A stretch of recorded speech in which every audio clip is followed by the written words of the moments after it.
RS brothers లో ఆషాఢం KG sale మళ్ళీ మొదలైంది. మరెన్నో క్రేజీ ఆఫర్స్ ఖైదీ చేయండి ఆర్ఎస్ బ్రదర్స్.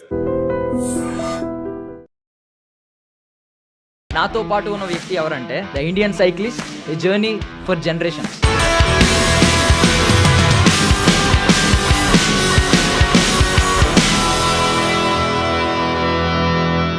ట్రావెల్ చేయాలంటే ఎప్పుడైనా వదిలేద్దాం, ఆగిపోదాం, ఎంతకాలం ఇలా అని ఎప్పుడు అనిపించలేదా? ఒక క్వశ్చన్. చావు అనేది ఎక్కడ పోయినా వస్తుంది. బైక్ మీద పోయేటోడికి వస్తుంది, రోడ్డు పక్కన నడుచుకుంటూ పోతాంటే వెనకకి లారీ వచ్చి గుద్దు తెచ్చుకుంది చాలా మంది ఉన్నారు. సో ట్రైబల్ ఎలా పరిచయం అయ్యాడు? అలా ఎక్కడ ఫస్ట్ మీట్? ఎక్కడ?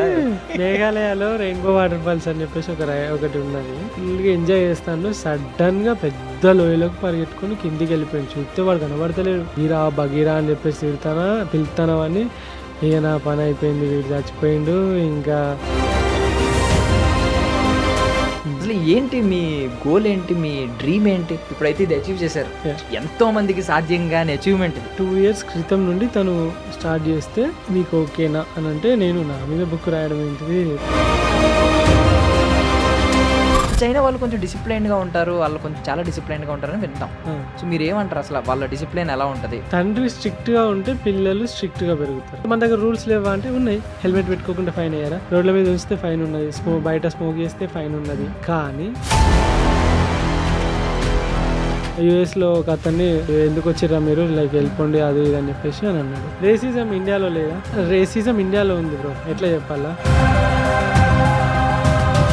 వేరే కంట్రీస్లో కూడా ట్రాఫిక్ ఉంటుంది కానీ జామ్ అవ్వదు, మూవ్ అవుతూ ఉంటుంది. ఇండియాలో ఏమవుతుంది అంటే జామ్ అవుతుంది. మీకు తెలుసా, కొరియాలో ఒక బోర్డు పెట్టారు, Indians are not allowed to pub. వాళ్ళకి ఎంత బల్బ్ ఉండాలి? ఎందుకు అలా? నువ్వు మీ గర్ల్ ఫ్రెండ్ తీసుకొని పబ్కి పోయింది. నీకు తెలుసు మనల్ని సుక్క పడితే ఏం చేస్తారు వాళ్ళు. వేరే కంట్రీస్లో కూడా ఎవరైనా ఒకటి మన పైన రేసిజం చూపెడుతున్నాడు అని అంటే ప్రాబ్లము మనం క్రియేట్ చేసిందే. నాన్ వేషన్ గురించి వద్దాం. ఏంటి ఇప్పుడు నాన్ వేషన్కి మీకు యూట్యూబ్లో ఇంతవరకు ఒక్క వీడియో కూడా చూడలేదు అతనిది.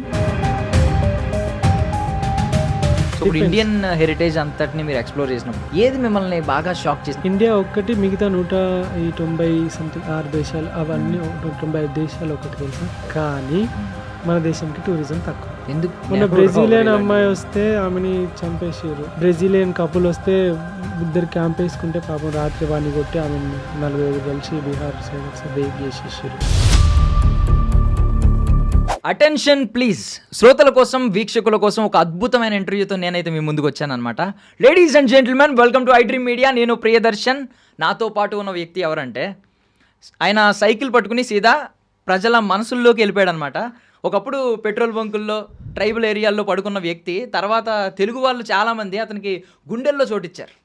ఒక రా తెలుగు ట్రావెలర్ అని అతన్ని అంటూ ఉంటారనమాట. ఇంకో అతని మీద ఒక బుక్ కూడా రాబోతుంది, the Indian cyclist, A journey for generations. ఆయనే రంజిత్ అనమాట. రంజిత్ ఆన్ వీల్స్ చాలామందికి తెలుసు. నాతో పాటు ఉన్నారు, మాట్లాడేద్దాం. హాయ్ భయ్యా. Hi bro, how are you? బాగున్నారా? Super. So first of all చాలా హ్యాపీగా ఉంది. అంటే వీడియోస్లో, ఇన్స్టాగ్రామ్లో, సోషల్ మీడియాలో, ఫేస్బుక్లో రకరకాల చోట్ల చూస్తున్నాం. సో ఈరోజు స్టూడియోలో చూడడం చాలా ఆనందంగా ఉంది. సో భగీరథ్ మాత్రం మిస్ అయ్యాం. భగీరథ్ నేను కూడా ప్రతిరోజు మిస్ అవుతూ ఉంటా. యా, ఎందుకంటే వాడితో జర్నీ చేశాను కదా. ఇక్కడికి తీసుకొస్తే బాగుండేది, బట్ ఎక్కువసేపు ఉండడాడు. నాలాగనే ఇక్కడికి వెళ్దాం పద డాడీ అంటాడు. Super. So first of all ఎక్కడి నుంచి మొదలు పెట్టాలో కూడా అర్థం కావట్లేదు. అంటే మీరు తిరిగిన ఇప్పుడు 2 కాంటినెంట్స్ కవర్ చేశారు. ఇప్పుడు 7 ఖండాల్లో 2 ఖండాలు కవర్ చేశారు. మిగిలిన 5 ఖండాలు కూడా నాకు తెలిసి కవర్ అయిపోతా ఉంటాయి.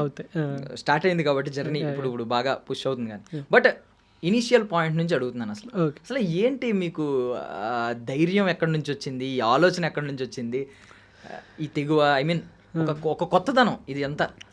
పైగా ఇది ట్రావెల్ చేయాలంటే కూడా అంత ఈజీ కాదు. చేతిలో పైసా ఉండాలి, దానికి తోడు దిమాక్ ఉండాలి, దిల్ ఉండాలి, ఒక దాన్ని ఏమంటారు ధైర్యం ఉండాలి. ఇవన్నీ ఎక్కడ మూట కట్టుకున్నారు? ఎక్కడ మొదలైంది ఇనిషియల్ పాయింట్? అంటే ఈ కరేజ్ ఇది అంతా ఏంటి అని అంటే చిన్నప్పటి నుండి మనం పడ్డ స్ట్రగుల్స్, మనం ఫేస్ చేసిన ప్రతి ఒక్కటి కూడా ఉన్నాయి. అండ్ చిన్నప్పటి నుండి లైక్ నా లైఫ్ స్టార్ట్ అయింది కూడా స్ట్రగుల్స్ తోటి స్టార్ట్ అయింది. As a lower middle class ఫ్యామిలీలో ఎలా ఉంటారు, ఎలా బ్రతుకుతారు అనేది. మీరు చూడండి, ఒక మంచి టాప్ క్లాస్ మంచి రిచ్ ఫ్యామిలీలో ఒకడు చిన్న పిల్లగాడు, వాడు ఎగ్జామ్లో ఫెయిల్ అయినా చిన్నగా ఏమైనా అయినా కూడా ఏమైనా టక్కున ఊరేసుకుంటాడు, సూసైడ్ చేసుకుంటాడు. ఎందుకంటే వాడికి అదే పెద్ద కష్టంలాగా కనిపిస్తుంది. కానీ మనం లైక్ ఎలా ఉంటుందంటే, మనం చిన్నప్పటి నుండి వాడు తిట్టి వీడు కొట్టి అట్లా చేసి ఇట్లా చేసి ప్రతి దానికి స్ట్రగుల్ అయ్యి మనం ఏం కొనాలన్నా ఏం తీసుకోవాలన్నా, ఒక పండగ బట్టలు కొనాలన్నా తల్లిదండ్రుల నుండి సాధించుకోవాలి, నాకు కొని అని చెప్పేసి. సో ఇట్లా ప్రతి ఒక్కటి స్ట్రగుల్, ఈ స్ట్రగుల్స్ తోటి స్టార్ట్ అయిన నా జర్నీ మెల్లిమెల్లిగా హాస్పిటల్లో కొంతమంది స్టోరీస్ చూసి వాటి నుండి ఇన్స్పైర్ అయ్యి తర్వాత ఈ రైడ్ స్టార్ట్ చేశాను. అండ్ లైక్ ఈ రైడ్ అనేది స్టార్ట్ చేసిన తర్వాత ఎప్పుడు కూడా ఆపాలి అని చెప్పేసి ఎప్పుడు అనిపించలేదు. యాక్చువల్గా ఏంటంటే, నేను చిన్నప్పుడు మనము లైక్ తెలుగు మీడియంలో ఒక పద్యం ఉంటుంది, ఆరంభించరు నీచ మానవులు విఘ్నాయాస సంత్రస్తులై, ఆరంభించిన పరిత్యజించరు విఘ్నాయత్తులై ధీరుల్ అని చెప్పి ఇట్లా ఒక 4 లైన్లు ఉంటాయి. అంటే మనుషులు ఏదైనా పనిని కొంతమంది అసలు స్టార్టే చేయరు, అనుకుంటారు అంతే, నేను అది కావాలి ఇది చేయాలని చెప్పేసి అనుకుంటారు, చెయ్యరు. కొంతమంది మధ్యములు అంటే కొంతమంది స్టార్ట్ చేస్తారు, మధ్యలోనే వదిలిపెడతారు. కొంతమంది ఉంటారు స్టార్ట్ చేస్తారు, ఇంకా అది అయిపోయేదాకా వదిలిపెట్టరు. సో ఏంటంటే అప్పుడు అనిపించేది నాకు, ఏదైనా పని స్టార్ట్ చేస్తే దానిలో మనము ఎప్పుడు కూడా మధ్యలో గివప్ ఇవ్వకూడదు. ఇస్తే మనం ఓడిపోయిన దాని కిందకే లెక్క. ఆ చిన్నప్పటి నుండి ఏదైనా స్టార్ట్ చేసిందంటే కంపల్సరీ దాన్ని ఎండ్ వరకు పోయేదాకా ట్రై చేసేవాడిని నేను. సో ఆ తెగువ అవన్నీ ఏవైతే ఉన్నాయో ఇక్కడి దాకా తీసుకొచ్చి ఇన్ని దేశాలు ఒక్కసారి, ఈవెన్ నాకు ఈ 15 కంట్రీస్ ఏవైతే ఉన్నాయో ఇప్పుడు స్టార్ట్ చేయాలి ఇవన్నీ తిరగాలి అని ఇప్పుడు స్టార్టింగ్ అనుకో నేను చేయకపోయాను. ఎందుకంటే లైక్ అది తలుచుకుంటే భయం అవుతుంది నాకు. ఆ కొండలు ఒక్కసారి ఎక్కిన తర్వాత ₹1,00,000 వెనక ఉన్నాయి, పడిపోయినాయి, నువ్వు పోయి మళ్ళీ తొక్కకుండా పైకి రావాలి అని అంటే పోతే పోయినాయి ₹1,00,000 అనే అంత టఫెస్ట్ జర్నీ ఇది.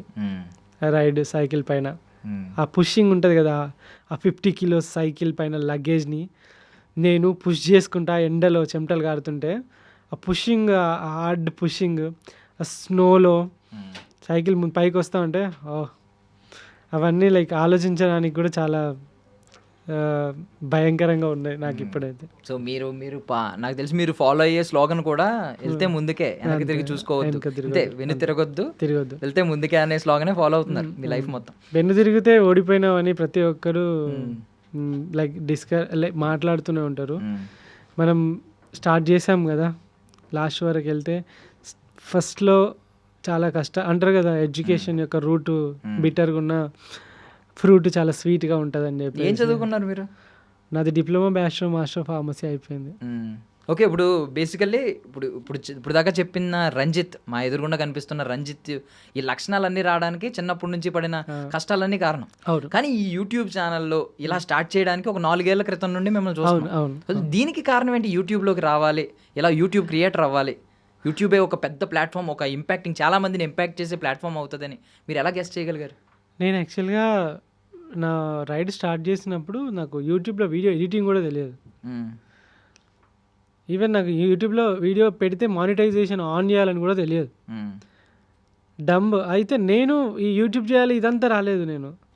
నేను ఇట్లా ఇంట్లో ఫాదర్ చనిపోయిన తర్వాత మైండ్ చాలా స్ట్రెస్ఫుల్గా ఉంటే ఎటన్నా బయటకి 2020 జూలై 25 ఇక మైండ్ బాగా లైక్ కొంచెం స్ట్రెస్ఫుల్గా ఉంటే ఎటన్నా వెళ్తే కొంచెం ఫ్రీ అవుతుంది కదా అని, బైక్లో అయితే పెట్రోల్ పోయాలి, కార్లో అయితే ఇంకా అంత సీను లేదు, అండ్ ఇంకా ఈ వెహికల్స్ ఇవన్నీ కష్టము, ఎటన్నా వెళ్దాం కొంచెం ప్రశాంతంగా. ఇప్పుడు మన ఈ సినిమా ఉంటుంది చూసారా మీరు, ఎవడే సుబ్రహ్మణ్యం సినిమాలో అతను విజయ్ దేవరకొండ చెప్తాడు చూస్తారా, అవి నాకు ఇంపాక్ట్ అనిపించినాయి ఒకనొక టైంలో. అది గుర్తొచ్చింది అన్నట్టు. ఇలా పోవచ్చా అని చెప్పేసి ఆలోచించి ఎట్లా పోతే బాగుంటుంది అనుకొని, సరే ఒక చిన్న సమాజానికి మెసేజ్ లాగా ఉంటుంది అంటే, నేను ఈ ప్రపంచం తిరుగుతాను స్టార్ట్ చేయలేను, నేను ఒక చిన్న ట్రిప్ వేసి వస్తాను స్టార్ట్ చేసిన.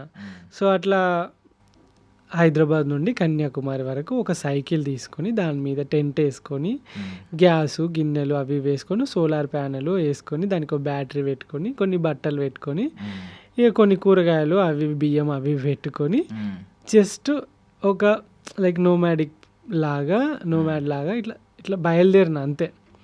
బయలుదేరి పోతూ ఉంటే మధ్యలో యూట్యూబ్ అయితే పోయే జర్నీ అయితే ఏదైతే ఉన్నదో దాన్ని యూట్యూబ్లో పెడితే చాలామంది చూస్తారు కదా, మనం ఎట్లాగో జర్నీ చేస్తున్నాం కదా, చూద్దాం దాని నుండి ఏమైనా మనీ వస్తే మన ట్రావెల్కి యూజ్ అవుతుంది కదా అని చెప్పేసి యూట్యూబ్లో పెట్టిన. నేను లైక్ యూట్యూబ్ జర్నీ చేయాలి, ఇన్ఫ్లుయెన్సర్ అవ్వాలి.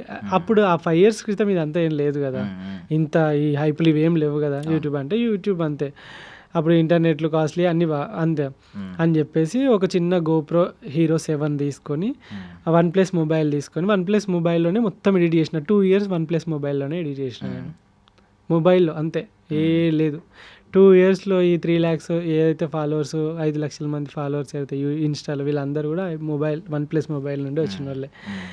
సో దానిలో పెట్టి ఆ యూట్యూబ్లోనే కైన్ మాస్టర్లో ఎడిటింగ్ ఎట్లా వేయాలో నేర్చుకొని ఆ వీడియోలు అందులో పెట్టుకుంటే రైడ్ స్టార్ట్ చేసిన తర్వాత ఫస్ట్ రైడ్కి 12,000 వచ్చి మానిటైజేషన్ అయ్యి 12,000 వచ్చి, నెక్స్ట్ రైడ్లో మళ్ళీ ఒక 32,000 సంథింగ్ ఏదో వచ్చి, ఆ నెక్స్ట్ రైడ్లో ఇక 1,00,000 రూపాయలు అట్లా జనరేట్ అవ్వడం స్టార్ట్ అయిన తర్వాత అరే ఇదేదో బాగుంది కదా, మనం ఎట్లాగో అంటే అప్పుడు నేను ఆలోచించిన చలో ఈ లైఫే దీన్ని ఇట్లనే కంటిన్యూ చేస్తే ఎలా ఉంటుంది, మనకు నచ్చిన పని చేస్తున్నాం, ఫిజికల్గా ఫిట్ ఉంటున్నాం, అందరికీ ఇన్స్పిరేషనల్గా ఉంటుంది.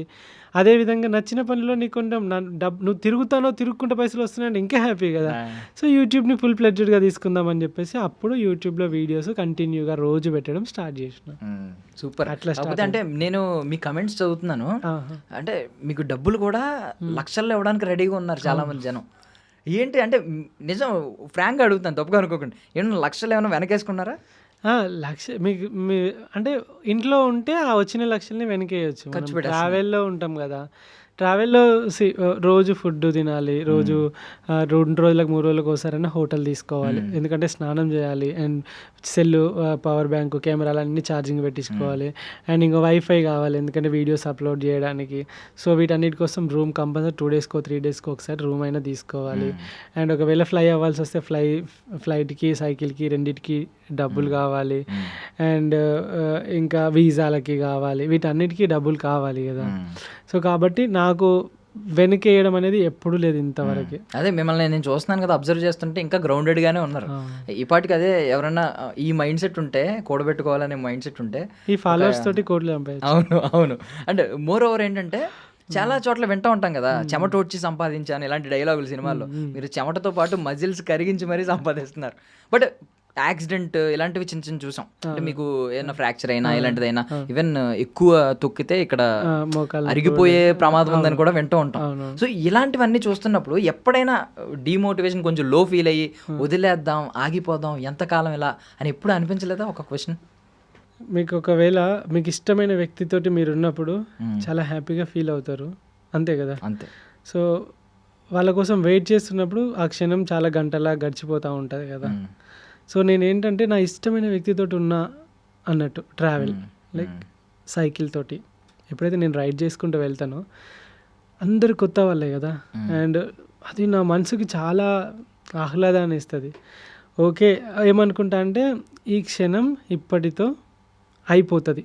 ఒకవేళ అలాంటి సిచ్యువేషన్ వచ్చినప్పుడు ఈ క్షణం ఇప్పటితో అయిపోద్ది, ముందుకు వెళ్ళిపోతాం, ఎట్లాగో నువ్వే ముందుకు వెళ్ళిపోతావు, నువ్వే తొక్కాలి, నువ్వు ఏం ఆలోచనలు చేసుకున్నా, నువ్వు ఏం చేసుకున్నా నువ్వు చేసేది ఏం లేదు, మధ్యలో నేను ఎట్లాగో ఆపనని నా మైండ్కి ముందే సర్ది చెప్పుకున్నా. ఫస్ట్ ఆఫ్ ఆల్ ఏంటంటే మన మైండ్కి మనం సర్ది చెప్పుకోవాలి. సర్ది చెప్పుకున్నాం అనుకోండి ఈజీగా మనం చేసేయగలుగుతాం. అలా ఎప్పుడు కూడా నేను ఆపేయాలి అని చెప్పేసి అనిపించలేదు, ఎందుకంటే నాకు ఇష్టమైన ఈ ప్రొఫెషన్. ఇప్పుడు మీరున్నారు ఇక్కడ కూర్చున్నారు, కొత్త కొత్త వ్యక్తులను కలుస్తున్నారు, ఇంటర్వ్యూ చేస్తారు, వాళ్ళ గురించి తెలుసుకుంటారు, ఇంటరాక్ట్ అవుతుంది, ఫ్రెండ్స్ అవుతారు, తర్వాత యూజ్ అవుతుంది, ఇవన్నీ ఉంటాయి. లేదు మీరు రోజు ఇక్కడే కూర్చొని ఒకటే వ్యక్తితోటి రోజు మాట్లాడాలి అని అంటే మీకు ఎంత చిరాకు లేస్తుంది. అంటే కొత్త వాళ్ళు మారుతా అంటే మీకు ఎగ్జైటింగ్ ఉంటుంది, ఎట్లయితే ఉంటుందో సేమ్ అలానే కొత్త ప్లేస్, కొత్త కంట్రీ అండ్ కొత్త పీపుల్ చాలా ఎగ్జైటింగ్ ఉంటుంది. ఒక్కొక్క బ్యూటీ, నేచర్ ఎంత బ్యూటిఫుల్గా ఉంటుంది. దాన్ని ఇట్లా కూర్చొని నిమ్మలంగా కాఫీ పెట్టుకొని తాగుకుంటా దాన్ని ఎంజాయ్ చేస్తుంటే ఎంత హ్యాపీగా ఉంటుంది. అంతకన్నా బెటర్ లైఫ్, మంచి లైఫ్ ఇంకేముంటుంది బోర్ కొట్టడానికి. Correct, exactly. అంటే మేము ఈ కాళ్ళు తొక్కుడు ఇవి చూస్తున్నాం, మీరు కనిపించే ప్రపంచాన్ని చూస్తున్నారు. ఈ కాళ్ళు నొప్పిలో అంటే మజిల్స్ బాగా కొండలు ఎక్కినప్పుడు అవన్నీ మజిల్స్ బాగా నొప్పిలేస్తాయి, కానీ రాత్రి పడుకొని పొద్దుగాల లేచే వరకు రాత్రి రిలాక్స్ అయిపోయి పొద్దుగాలటికి మళ్ళీ రెడీ అవుతాయి. మోకాల నొప్పులు అయితే ఎప్పుడు రాలేదు. అండ్ ఫుడ్ కూడా మంచి ఫుడ్డే తీసుకుంటాను నేను, మంచి ప్రోటీన్, ఫైబర్, కార్బోహైడ్రేట్స్ అవసరమైన ఫుడ్డే తీసుకుంటా. సో దట్ ఎలాంటి హెల్త్ ఇష్యూస్ కూడా ఎప్పుడు రాలేదు. అండ్ మంచిగా నేచర్లో తిరుగుతాం కాబట్టి ప్యూర్ గాలి పీల్చుకుంటాం అండ్ మంచి ఆర్గానిక్ ఫుడ్ తీసుకుంటాం. అక్కడంతా కెమికల్ కూడా ఏం వేసి పండియారు కాబట్టి హెల్త్ కూడా చాలా సపోర్టివ్గా ఉంటుంది. ఎప్పుడు మోకాళ్ళ నొప్పులు అలాంటివి అయితే ఎప్పుడు ఏం రాలేదు, హెల్తీగా ఉంది. అంటే స్టార్టింగ్ విలేజ్ అందాల నుంచి స్టార్ట్ అయింది జర్నీ. విలేజ్ అందాలు, ట్రైబల్ పీపుల్, వాళ్ళ కల్చర్ ఏంటి, వాళ్ళ హెరిటేజ్ ఏంటి అవి చూపించడం మొదలు పెట్టారు. అక్కడ నుంచి స్టార్ట్ అయ్యి ఇప్పుడు దేశాలు, ఖండాలు వరకు వెళ్ళింది. సో ఆ టైంలో స్టార్టింగ్లో ఉన్నప్పుడు మనకి ఈ అటవీ ప్రాంతాలు, ఈ కొండలు ఇలాంటి చోట్ల ఏంటంటే యానిమల్స్ భయాలు ఉంటాయి. ఈ స్నేక్స్ ఇలాంటివన్నీ, కొన్ని విష పురుగులు, పాములు ఇలాంటి భయం ఉంటుంది. అంటే నేను లాస్ట్ టైం చూసినప్పుడు మీ కిడ్నాప్ ఎపిసోడ్ ఒకటి నన్ను భయపెట్టింది. సో ఇలాంటివి పోనీ అంటే ఈ స్ట్రగుల్ ఓకే, మజిల్ కరిగించుకోవడం, కరిగించిన ఒళ్ళొంచైనా ఏదో రకంగా నేను వెళ్ళాలి ముందుకెళ్ళడం అనే మోటివేషన్ ఓకే. బట్ ఇలాంటి లైఫ్ థ్రెటన్ ఇన్సిడెంట్స్ ఎదురవుతున్నప్పుడు ఒక భయం అనేది వస్తుంది కదా తెలియకుండానే. అంటే నేను లైక్ ఈ భయాన్ని నేను వదిలేశాను ఫస్ట్ రోజే. ఎందుకంటే ఏమీ చేయకుండా చనిపోయే కన్నా, ఎగ్జాంపుల్ చెప్తాను. చాలా లైఫ్లో మొన్న రీసెంట్గా అహ్మదాబాద్లో ఫ్లైట్ క్రాష్ అయింది. సరే పాపం చేసిర్రు అంటే లైక్ వాళ్ళు ఫ్లైట్ కావాలని పోయి ఎక్కిర్రు అనుకుందాం, అట్లా చచ్చిపోయారు అనుకుందాం. ఇట్లనే మన లెక్కనే కూర్చొని నిమ్మలంగా ముచ్చట పెడుతున్నారు. సడన్గా వచ్చి ఫ్లైట్ పడాలి, నా హాస్టల్ వాళ్ళు కూడా చచ్చిపోయారు. చావు అనేది ఎక్కడ పోయినా వస్తుంది. ఇప్పుడు బైక్ మీద పోయేటోడికి వస్తుంది, ఆ పాపం వాడేం పాపం తెలియదు, వాడు కనీసం రోడ్డు పక్కన నడుచుకుంటూ పోతాంటే వెనకకి లారీ వచ్చి గుద్ది చచ్చిపోయిన వాళ్ళు చాలామంది ఉన్నారు కదా. సో చావు ఎట్లాగో వస్తుంది, ఒక రోజు వస్తుంది. వస్తుందని చెప్పేసి భయపడకుండా ఈ బతికినన్ని రోజులు లివ్ ద మూమెంట్ అంటారు కదా, ఈ మూమెంట్ని బతికిద్దాం చాలు. చనిపోయినా ప్రశాంతంగా హ్యాపీగా చనిపోతాం. ఏం సాధించకుండా డబ్బులన్నీ కూడబెట్టి కోట్లు అన్నీ బ్యాంకులో వేసుకొని 10, 20, 50 ఎకరాల జాగాలు కొనుక్కొని, ఫ్లాట్లు కొనుక్కొని, ఎకరాలు కొనుక్కొని అవన్నిటిని కూడా అనుభవించకుండా చచ్చిపోతే అప్పుడు ఎంత బాధ అనిపిస్తుంది. ఏమో లైఫ్ అంతా వేస్ట్ చేసుకొని హాస్పిటల్ బెడ్ మీద నువ్వు ఒంట్లో శక్తి ఉండదు, ఓపిక ఉండదు, అకౌంట్లో డబ్బులు ఉంటాయి, సమయం ఉంటుంది, కానీ నడవలేవు, వాటిని ఖర్చు పెట్టలేవు. అలాంటప్పుడు ఈ సంపాదించిందంతా ఈ బెడ్ మీద పండుకొని పుట్నాలు బుక్కినట్టు గోళీలు బుక్కడానికి అనిపిస్తుంది కదా. కరెక్ట్. నేను ఏమనుకున్నా అంటే నా లాస్ట్ బ్రీత్ బెడ్ పైన ఉండకూడదు, హాస్పిటల్ బెడ్ పైన అనుకున్నా. ఎందుకంటే 300 మందితో 10 రోజులు ట్రావెల్ చేసిన నేను. వాళ్ళ బాధలు, వాళ్ళ కష్టాలు, వాళ్ళ సాక్రిఫైజెస్ అన్నీ ఇన్నప్పుడు అనిపించింది నేను ఇలా బ్రతకొద్దు అనుకున్నా. అన్నీ బంద్ చేసి కొత్తగా బయటకు వచ్చేసి. సూపర్. సో ట్రైబల్ పీపుల్ నుంచి మొదలు పెడితే వాళ్ళ నమ్మకాన్ని సంపాదించుకోవడం అంత సులువు కాదు. మీరు ఎవరినైనా, ఎంత పెద్ద బిజినెస్ మ్యాగ్నెట్నైనా ఒక ఫిగర్ చూపించో, ఒక నెంబర్ చూపించో, లేదంటే వాడికి నీ వల్ల ఉపయోగపడుతుంది, మన వల్ల ఉపయోగపడుతుంది అనుకున్నప్పుడు వాడే మన దగ్గరికి వస్తాడు. బట్ ట్రైబల్ పీపుల్ అలా కాదు. వాళ్ళ నమ్మకాన్ని గెలవాలంటే చాలా కష్టం. ఊరికే నమ్మరు కదా ఎవరు పడితే వాళ్ళని వచ్చి. మీరు ఎలాగా అంటే వాళ్ళని ట్యాకిల్ చేయడం అనేది ఒక టాస్క్. స్టార్టింగ్ ఎలాగా అంటే నేను అక్కడికి ఎలా రీచ్ అవుతాను, సైకిల్ పైన రీచ్ అవుతాను. ఎప్పుడైతే సైకిల్ పైన రీచ్ అవుతానో వాళ్ళు ఆ సైకిల్ చూస్తారు. ఫస్ట్ ఏంటంటే నేను ఒక మంచిగా షర్టు, ప్యాంటు, టీషర్ట్ వేసుకొని వాళ్ళ దగ్గరికి వెళ్ళిపోయినా అనుకోండి, ఒక మనిషిలాగా చూస్తారు. అంటే వీడు ఎవడో అన్నట్టు చూస్తారు. వాళ్ళకి ఏంటంటే ఒక క్యూరియాసిటీ వస్తుంది. నేను సైకిల్ పైన ఎవడు వీడు, సైకిల్ ఏంది, ఇట్లా సైకిల్ మీద ఏడుకొచ్చిండు, స్కిన్ చూస్తే వేరే కలర్ ఉంది, వాళ్ళది ఒక స్కిన్, మనది ఒక స్కిన్, అట్లా ఉంటుంది. ఎక్కడ ఇదేంది, ఇదంతా ఏందని చూస్తారు. ఫస్ట్ వాళ్ళే వస్తారు మన దగ్గరికి. అలా ఎదుటివాడు మనపైన ఆసక్తి చూపిస్తున్నప్పుడు వాళ్ళతో కలిపోవడం ఈజీ. ఎందుకంటే వాడు మనల్ని తెలుసుకోవాలనుకుంటున్నాడు. మనమే వాళ్ళ దగ్గర ఆసక్తి కలుస్తున్నప్పుడు వాడు నా దగ్గర ఏమో ఉన్నది కాబట్టి వీడు వస్తానని చెప్పేసి అనుకోవడం వేరే. సో ఏంటంటే ఇక్కడ ఏం జరుగుతుందంటే సైకిల్ పైన ఎక్కడో రోడ్ల పైన రైడింగ్ చేసుకుంటే వైల్డ్లోకి వెళ్ళి వస్తూ ఉంటే వాళ్ళకి ఎగ్జైటింగ్ అనిపిస్తుంది. కూర్చొని మాట్లాడినా, లేకుంటే వాళ్ళ ఇంట్లోకి పోయినా కూడా, వాళ్ళు ఏమైనా ఇచ్చినా కూడా, ఏం చేసినా కూడా నాకు పెద్దగా ట్రస్ట్ గెయిన్ చేసుకోవాల్సిన పని ఉండదు బికాజ్ ఆఫ్ సైకిల్. అక్కడ అలాంటి ఏరియాల్లో ఏదైనా అద్భుతమైన ఫుడ్ తిన్న ఫీలింగ్ ఇప్పటికైనా ఉందా? వాళ్ళ ఫుడ్ ఎలా ఉంటుందంటే మన లెక్క ఇక మసాలాలు ఉండవు, ఉప్పులు ఉండవు, కారాలు ఉండవు. ఒక రా మీట్ ఎట్లుంటుందో అట్లా ఉంటుంది. లైక్ మంగోలియా చూసుకుంటాం. మంగోలియాలో నాకు చాలా మంది వండి పెట్టిర్రు. జస్ట్ నీళ్ళల్లో రైస్ వేసిర్రు, మటన్ వేసిర్రు, మటన్ మొత్తం వేసేసిర్రు, మంచిగా ఉడికిచ్చిర్రు, తీసుకొచ్చి పెట్టిర్రు. అది నాకు లైక్ ఎంత రాప్ టేస్ట్. ఇప్పుడు మనము చాలామంది మందు తాగుతారు. ఎగ్జాంపుల్ చెప్తాను, మందు తాగుతారు. ఒక ఒక వోడ్కా అనుకుందాం, దానికి ఒక టేస్ట్ ఉంటుంది, దానికి ఒక ఫ్లేవర్ ఉంటుంది, వాడు తయారు చేసి అక్కడ పెడతాడు. నువ్వు పోయినవు దానిలో థమ్స్అప్ పోసినావు, కోకోకోలా పోసినావు, మొత్తం దాని టేస్ట్ అంతా తీయగా చేసుకొని తాగినావు. అంటే నువ్వు టేస్ట్ని చంపేసి వేరే టేస్ట్, అదే థమ్స్అప్ కోకోకోలా తాగినట్టే ఉంటుంది కదా. సో ఇక్కడ ఏంటంటే రా మీట్ అంటే పచ్చిది కాదు, వండిందే, కానీ దాని ఫ్లేవర్, దాని tender and the food authentic food.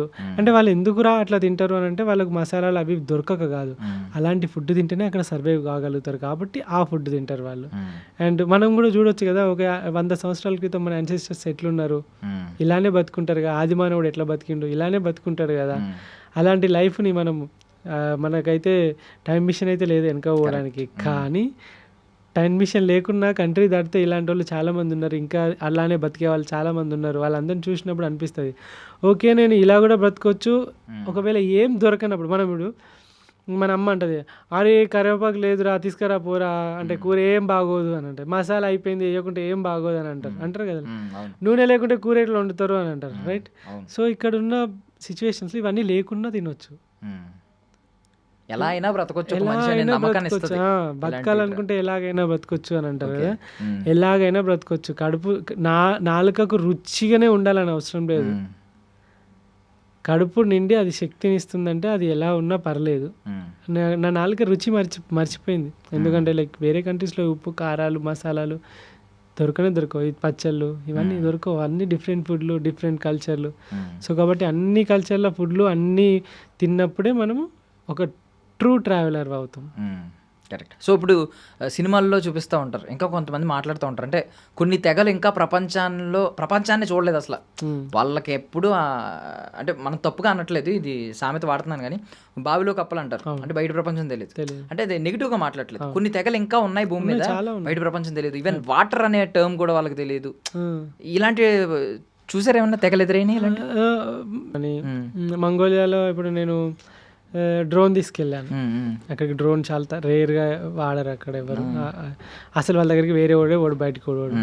అలాంటి ఒక 800 కిలోమీటర్ల డెజర్ట్ రైల్లో నేను డ్రోన్ తీసుకుపోయి డ్రోన్ ఎగిరేసినప్పుడు వాళ్ళు షాక్ అవుతారు. వాళ్ళ ఇల్లుని వాళ్ళు ఎప్పుడు పైనుండి చూసుంటారు కదా, అర్థమైందా, వాళ్ళ ఊరిని వాళ్ళు ఎప్పుడు పైనుండి చూసుంటారు కదా, వాళ్ళకి ఆ డ్రోన్ చూపెట్టి ఇట్లా కెమెరా ఇట్లా చూపెట్టి ఎగురుతూ ఉంటాయి అని ఓ చాలా హ్యాపీగా ఫీల్ అవ్వడం. వాళ్ళందరికీ అది వాళ్ళ మొబైల్ ఏమైనా ఉంటే కూడా వాళ్ళకి అవి ఫుటేజ్ ఇవ్వడము, అవన్నీ చూపెట్టినప్పుడు వాళ్ళు అసలు మనకు తెలియదు అలాంటిది ఒకటి. అండ్ నేను కూడా లైక్ ఇప్పుడు కొన్ని రెస్టారెంట్లలో ఇట్లా పోగానే అది రోబో వచ్చేసి ఫుడ్ తెచ్చి ఇస్తుంది, ఇచ్చిన తర్వాత అది అట్లనే నిలబడి చూస్తూ ఉంటాను అన్నట్టు. అరే ఇదేంది ఇట్లా చూస్తాను, నాకు ఫస్ట్ టైం జపాన్లో ఏంది ఇంకా చూస్తాను పోతలేదు అని అంటే అక్కడ థ్యాంక్ యూ ఇట్లా దాన్ని క్లిక్ చేయాలి, థ్యాంక్ యూ అని చెప్పేసి క్లిక్ చేస్తేనే పోతాను, అంటే ఇట్లా క్లిక్ చేయగానే థ్యాంక్ యూ అని పోతుంది. నేనేమో అది చూస్తాను, అది ఇంకా పోతలేదని నేను చూస్తాను, లాస్ట్ పక్కన ఉన్న వాళ్ళు ఇట్లా క్లిక్ చేయపోతాను అంటే క్లిక్ చేయగానే పోయింది. సో లైక్ ఇవన్నీ different kind of experiences, like టెక్నాలజీతో పోల్చుకున్నా లేకుంటే మొత్తం వెనక టెక్నాలజీ లేకుండా ఒక ఇండియా ఒక 100 సంవత్సరాల క్రితం ఎట్లుందో మంగోలియా అట్లా ఉండేది అన్నట్టు. ఏం కంబోడియా కూడా కొంచెం అంత డెవలప్డ్ కాదు, అది కూడా కొంచెం వెనకాల ఉన్న కంట్రీయే. సో ఈ యొక్క ట్రైబల్స్ని కలిసినప్పుడు ఇప్పుడు గుర్రం పాలు తాగినావు ఎప్పుడైనా? లేదు నేను గుర్రం పాలు తాగినా. లైక్ ఒకసారి పాము తినాల్సి వచ్చింది, మొత్తం పాము మొత్తము, కొన్నిసార్లు తేలు. సో ఇలాంటి different kind of foods, different kinds of గుర్రం పాలతోటి వాళ్ళు అది చేస్తారు, ఉరుక్ అని అంటారు. అది ఒక పర్మెంటెడ్ ఆల్కహాల్ లాగా ఉంటుంది, ప్రోబయాటిక్ ఫుడ్ అన్నట్టు. అది డ్రింక్ కూడా ఉంటుంది, తాగితే ప్రోబయాటిక్ మస్తు ఉంటుంది, స్టమక్ హెల్త్ అంతా గట్ హెల్త్ చాలా బాగుంటుంది. అలాంటివి ఇప్పుడు కొరియాలో చూసుకుంటే కిమ్చి అని చెప్పేసి ప్రోబయాటిక్. మనం ఎట్లనైతే మనకు ప్రోబయాటిక్ ఉంది ఏంటంటే పెరుగు, మనం ఎట్లనైతే పెరుగు తింటాం వాళ్ళు ఎవరు పెరుగులు తినరు, అస్సలు తినరు, ఎవరు ఎక్కడ చూడలే నేను. సో అలా డిఫరెంట్ కైండ్ ఆఫ్ ఫుడ్లు కల్చర్లు ఓకే ఇవి ఇట్లా కూడా ఉంటాయి. అంటే ప్రజలు ఏదో ఒకటి తయారు చేసుకొని ఉన్నారు, ఒక్కొక్క కంట్రీలో ఒక్కొక్క లాగా ఉన్నారు అని చెప్పేసి. ఇప్పుడు కంబోడియా లాంటి కంట్రీలో కుక్కలను వియత్నాం కంబోడియా కుక్కలను కాల్చుకోగా చూసిన. కుక్కలు ఏంటంటే మన పైన మేఘాలయ పైన ఈ అటు సైడ్ నాగాల్యాండ్లో కూడా కుక్కలను తింటారు, పాములను తింటారు, మన వాళ్ళు కప్పలను అన్నిటినీ తింటారు. సో దట్ లైక్ అది మనం రెస్పెక్ట్ చేయాలంతే. ఎప్పుడు ఫుడ్ని గలీజ్ అని ఎప్పుడు అనకూడదు అన్నట్టు. ఇవన్నీ నేర్చుకున్నా, ఏది దొరికినా తినేసి, లైక్ మరీ అంత వైల్డ్గా ఏం తినలేదు, బట్ ఏది దొరికినా తినేసి లైక్ సర్వైవ్ అవ్వడము, ఇలా కూడా బ్రతకొచ్చు అని చెప్పేసి. కొన్నిసార్లు ఒంటరిగా 1000 కిలోమీటర్ల రైడ్, ఇదంతా నేర్పిస్తుంది కదా లైఫ్. అంటే నువ్వు జర్నీ చేస్తున్నావు అని అంటే ఆల్వేస్ బస్సులో ఎక్కి ఫ్లైట్లో ఎక్కి సిటీలో దిగి హోటల్లో వండి ఆడున్న ఫేమస్ ప్లేసెస్ చూసి మళ్ళీ సిటీ ఎక్కి అట్లా కాకుండా రియల్ సైడ్ ఎక్కడ ఉంటుంది, విలేజెస్లో ఉంటుంది. రియల్ సైడ్ ఎక్కడ ఉంటుంది, రోడ్ల పైన ఉంటుంది. రియల్ సైడ్ ఎట్లుంటుంది, ట్రైబల్స్ ఇలాంటి ప్లేసెస్లో ఉంటుంది. సో రియల్ సైడ్ని ఎక్స్ప్లోర్ చేయాలంటే నువ్వు నడవాలి, లేకుంటే సైక్లింగ్ చేయాలి. కరెక్ట్. అంటే ఇప్పుడు ఎంత పెద్ద పెద్ద డిజైనర్స్ ఉంటారు, లైక్ ఇంటీరియర్ డిజైనింగ్ నేర్చుకున్న వాళ్ళు, ఎక్స్టీరియర్ వాళ్ళు, సివిల్ ఇంజనీర్స్ కావచ్చు, ఆర్కిటెక్ట్స్ కావచ్చు, వాళ్ళందరి డిజైన్ల కంటే గొప్ప డిజైన్ దేవుడు చేసింది కాబట్టి, నేచర్ కాబట్టి. స్వచ్ఛమైన మనుషులు, స్వచ్ఛమైన ప్లేసెస్ అన్నీ మనం ట్రైబల్ ఏరియాస్ కావచ్చు, విలేజెస్ కావచ్చు, అక్కడే చూడగలుగుతాం. సో మీరు ఈ ఎక్స్పీరియన్స్ అంతా బాగుంది. సో నెక్స్ట్కి వెళ్ళిపోతే మన భగీరథ గారి గురించి మాట్లాడతాం. మేము గాడు అంటాం ఎందుకంటే మాకు వాడు అందరికీ తమ్ముళ్ళలాగా మాకు బాగా close. So first of all Bhagiratha గారు ఎలా పరిచయం అయ్యాడు, అలా ఎక్కడ ఫస్ట్ మీట్ ఎక్కడ? సో ఇండియాలో రైడ్ చేస్తున్నా కదా, కన్యాకుమారి అయిపోయింది, గోవా అయిపోయింది, లదాఖ్ అయిపోయింది. అయిపోయిన తర్వాత లదాఖ్లో ఒకసారి ఏంటంటే లదాఖ్ వెళ్తున్నప్పుడు ఒక రైల్వే స్టేషన్లో ఒక చిన్న కుందేలు ర్యాబిట్ ఇట్లా పిల్లలు పుట్టింది, తల్లి చనిపోయింది. దాన్ని తీసుకున్నా అన్నట్టు. తీసుకున్నాక నాకు పెట్స్ పైన చాలా ప్రేమ వచ్చేసింది. అరే దీన్ని మనతో తీసుకుపోతే ఎలా ఉంటుంది అని చెప్పేసి అనిపించింది రైడ్కి. అయితే అప్పుడు నేను లదాఖ్ వెళ్తున్నా ట్రైన్లో ఉన్నప్పుడు నాకు అంటే లదాఖ్ వెళ్ళట్లేదు. సో లదాఖ్ రైడ్కి ఉన్న ట్రైన్ దగ్గర అది కనబడ్డది. సో దీన్ని తీసుకుపోవడం ఎందుకులే, చిన్న బేబీ కొంచెం పెద్ద అయినాక తీసుకెళ్దామని చెప్పేసి అని అనుకున్నా. సో వాడు నేను లదాఖ్ రైడ్ పోయి వచ్చేసరికి కొన్ని రోజులకు రోజు వీడియో కాల్ అట్లా చనిపోయింది వాడు. చిన్న ర్యాబిట్ పెద్దగా ఎందుకు కొంచెం చనిపోయింది వాడు, బ్లోటింగ్ అయ్యి. ఇంకా తర్వాత మస్తు ఏడ్చిన, మస్తు బాధపడ్డా. అయ్యో ఇట్లా అయిపోయింది ఏంది అని చెప్పేసి ఇంకా నేనేం చేసిన, లదాఖ్లో ఈ లదాఖ్ అయిపోయి రైడ్ అయిపోయింది, రాజస్థాన్లో ఉన్న అప్పుడు ఫిక్స్ అయిపోయినా నేను నెక్స్ట్ రైడ్ కంపల్సరీ వాడి ప్లేస్లో ఒకరిని తీసుకెళ్ళాలి. సో మనకు ర్యాబిట్స్ అంటే అంత తెలియదు, కుక్కల చేతులలో పడితే నమిలి మింగేస్తాయి. డాగ్స్ తీసుకుందాము, ఏదైనా ఒకటి స్ట్రాంగ్ ఉండాలి, అది ఎనర్జెటిక్ ఉండాలి, ఎలాంటి రోగాలు రావద్దు అన్నప్పుడు జాక్ రస్సెల్ టెరియర్ బగీరా వచ్చేసి వాడి యొక్క బ్రీడ్. అది ఇండియాలో దొరకదు. బ్రీడ్ ఒకసారి చెప్పండి. Jack Russell terrier. ఓకే, ఎక్కడ దొరుకుతుంది ఎక్కువ? ఇంగ్లాండ్ బ్రీడ్ అది. ఓకే. సో అప్పుడు నా సైకిల్ మీద వాడే కంఫర్ట్ ఉంటాడని చెప్పేసి ఇంగ్లాండ్ నుండి వాడిని ఇండియాకి తెప్పించినాం. ఇండియాకి తెప్పించి వాడికి 6 months దాకా వాడితోటి ఉండి ఆడుకొని వాడితో కరిపించుకొని వాడిని మంచి ఒక కొడుకులాగా మొత్తం చూసుకొని అంతా అలవాటు అయిపోయిన తర్వాత 6 monthsకి వ్యాక్సిన్స్ అయిపోయిన తర్వాత ఏవైతే ఉన్నాయో వ్యాక్సిన్ చేయించి అప్పుడు వాడి కోసం సైకిల్ మీద ఎక్స్ట్రా బెడ్, సైకిల్ మీద మంచి కేజు, తర్వాత వాడి కోసం ఫుడ్, మొత్తం మటన్ అంతా మంచిగా ఎండబెట్టి డ్రై మటన్ తీసుకొని వాడికి ట్రీట్స్ లాగా అలవాటు చేసుకొని అదంతా సైకిల్ మీద ఎక్కించుకొని వాడిని 8,000 kilometers 8 states నార్త్ ఈస్ట్ 6 నెలలు హైదరాబాద్ నుండి China border, Sikkim Nathula pass China border దాకా అవన్నీ సైకిల్ మీద రైడ్ చేసుకుంటూ తీసుకొని పోయినా. బట్ మీరు మోసం చేస్తున్నారు యూట్యూబ్ సబ్స్క్రైబర్లు అందరినీ. అంటే సోలో ట్రావెలర్ అంటున్నారు మీరు. సోలో ట్రావెలర్ అలా మా భగీరథ వాడిచ్చే కంపెనీ కంటే పెద్ద కంపెనీ ఎవరిస్తారు అసలు? వాడు ఉంటే ఎంత బాగుంటుంది రైడ్లలో అనుకుంటా, కానీ మిగతా కంట్రీస్లో మీకు తెలుసు వీసాస్ ఉండవు. కొన్ని కంట్రీస్లో వేరే బ్రీడ్స్, వేరే స్పీసీస్, కొన్నిసార్లు మొక్కలు, సీడ్స్, మనోళ్ళు పప్పులు గిప్పులు తీసుకుపోతేనే పడేస్తారు ఎయిర్పోర్ట్లో. అలాంటి చాలా కష్టాలు ఉంటాయి. అండ్ వాడిని తీసుకెళ్ళిపోయి నేను ఇబ్బంది పెట్టడం ఎందుకు? ఫ్లైట్లో వెళ్ళాలి అంటే వాడు కింద కార్గోలో 10 గంటలు ఉండాలి. అది నాకు నచ్చలేదు. కార్గోలో ఒంటరి ఎంత భయపడతాడు వాడు. ఇంట్లో ఎప్పుడు ఒంటరిగా వదిలిపెట్టలే, ఇంతవరకు వానికి బెల్టేజ్ కట్టేయలేదు ఇంట్లోనే. అలాంటివన్నీ తీసుకుపోవడం నాకు ఇష్టం లేదు. అందుకని చెప్పేసి వాడు ఇంట్లో హ్యాపీగా ఉంటాడు. ఇప్పుడు వాడికి 5 సంవత్సరాలు వచ్చినాయి, మంచిగా వాడు కూడా కొంచెం ఓల్డ్ లైక్ మంచిగా దగ్గరకు వచ్చి మంచి 30 ఏజ్లో ఉన్నాడు వాడు, 30-35 ఏజ్లో ఉన్నాడు. ఓకే, ఈ టైంలో ఏముంటుంది వాడికి, మంచిగా కృష్ణారామ అనుకుంటే ఇంట్లో. బట్ అంటే మీకు ఈ జర్నీ మొత్తంలో వెళ్తున్నప్పుడు చాలా ప్రమాదాలు ఎదురై ఉంటాయి. ఎదురైనప్పుడు మనం ఇప్పుడు డాగ్స్ మనకంటే ముందే పసిగడతా ఉంటాయి అంటారు. అంటే కొన్నిసార్లు అది మిమ్మల్ని అదే ఎవరన్నా మిమ్మల్ని మీ మీద అటాక్ చేయబోతున్నా అది ఆపే సిచ్యువేషన్స్ ఉంటాయి, ఖచ్చితంగా ప్రొటెక్ట్ చేస్తుంది. సమ్ టైమ్స్ ఏంటంటే దానివల్ల మీకు కొన్ని సమస్యలు ఎదురవుతాయి. సో వీటి గురించి ఏమన్నా షేర్ చేసుకుంటారా? వాడు ఎట్లాంటి వాడు అంటే, నేను గంగలు కలిసిన పైన పర్లేదు, వాడి పని వాడిదే. మేఘాలయలో రెయిన్బో వాటర్ ఫాల్స్ అని చెప్పేసి ఒకటి ఉన్నది. ట్రెక్కింగ్ అరౌండ్ చాలా 20-25 ఉంటాయి కావచ్చు, అప్ అండ్ డౌన్ ఏమో. పోతాను ఇక బెల్ట్ అక్కడ ఏం లేవు, జంతువులు గిట్ల ఏం లేవు, బెల్ట్ ఎందుకులే. వాడు మంచి పోరాడు, వాడు మంచి 1 year ఉన్నది వానికి అప్పుడు. ఇక ఫుల్గా ఎంజాయ్ చేస్తాడు. సడన్గా పెద్ద లోయలోకి పరిగెట్టుకొని కిందికి వెళ్ళిపోయాడు. చూస్తే వాడు కనబడతలేడు. మీరు ఎటు పోయినరా, బగీరా అని చెప్పేసి పిలుతానా అని. ఇక నా పని అయిపోయింది, వీడు చచ్చిపోయిండు. ఇంకా వీడిని తీసుకుపోయినందుకు అందరు నన్నే తిడతారు. వానికి ఏమైనా అయితే అందరు వానికి బిగ్ ఫ్యాన్స్ ఉండే. ఇక ఇచ్చా బాబాయ్ అనుకున్నా పోయిండు. వాడు ఏం చూసిండంటే పక్షిని చూసిండు. ఆ పక్షిని పడదామని ఆ లోయలోకి వెళ్ళిపోయిండు. బగీరా అని చెప్పేసి మొత్తుకొని ఆడ కూర్చొని అంటే నేను దిగలేను వాళ్ళకు అలాంటి లోయ. వాడు ఎట్లొచ్చిండో మళ్ళీ వచ్చిండు పైకి.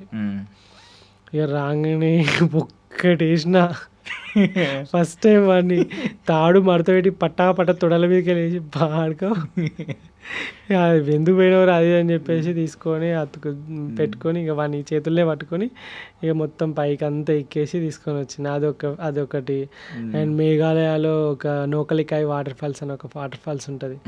అది తప్పిపోయినా అన్నట్టు నేను. పొద్దున 10 రమణ అని ఇంకొక తమ్ముడు ఉంటాడు. ఆ తమ్ముడు నేను ఇద్దరం కలిసి ఆడికి ఎవ్వరు పోరంట.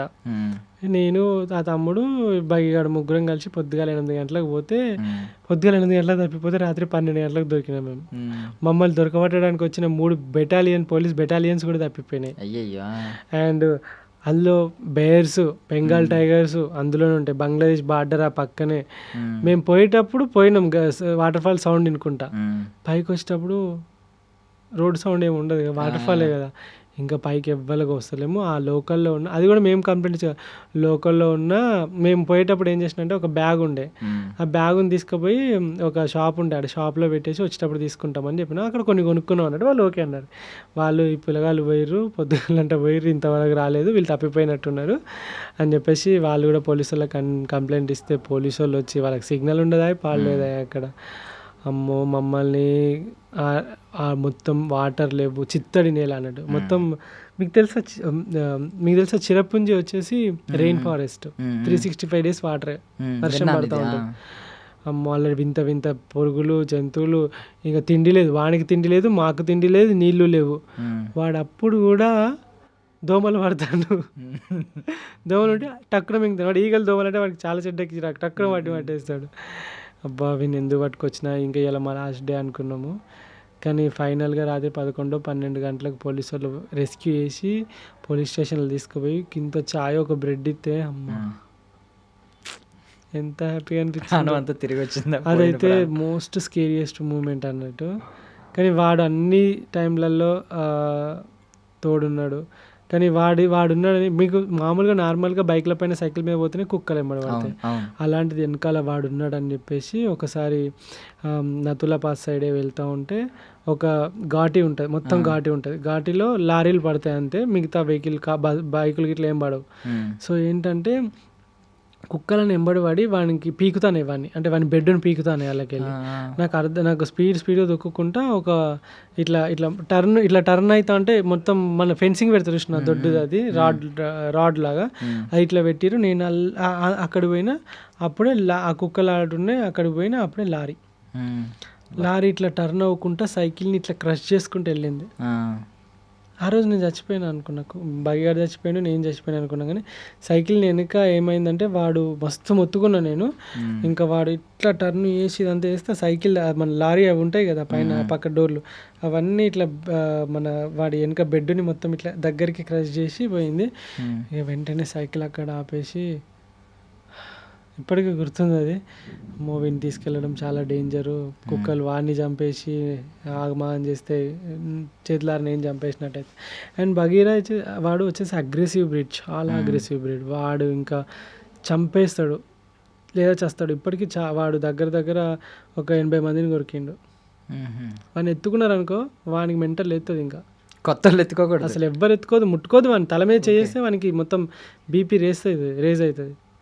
వాడు single owner and alpha male dog అది.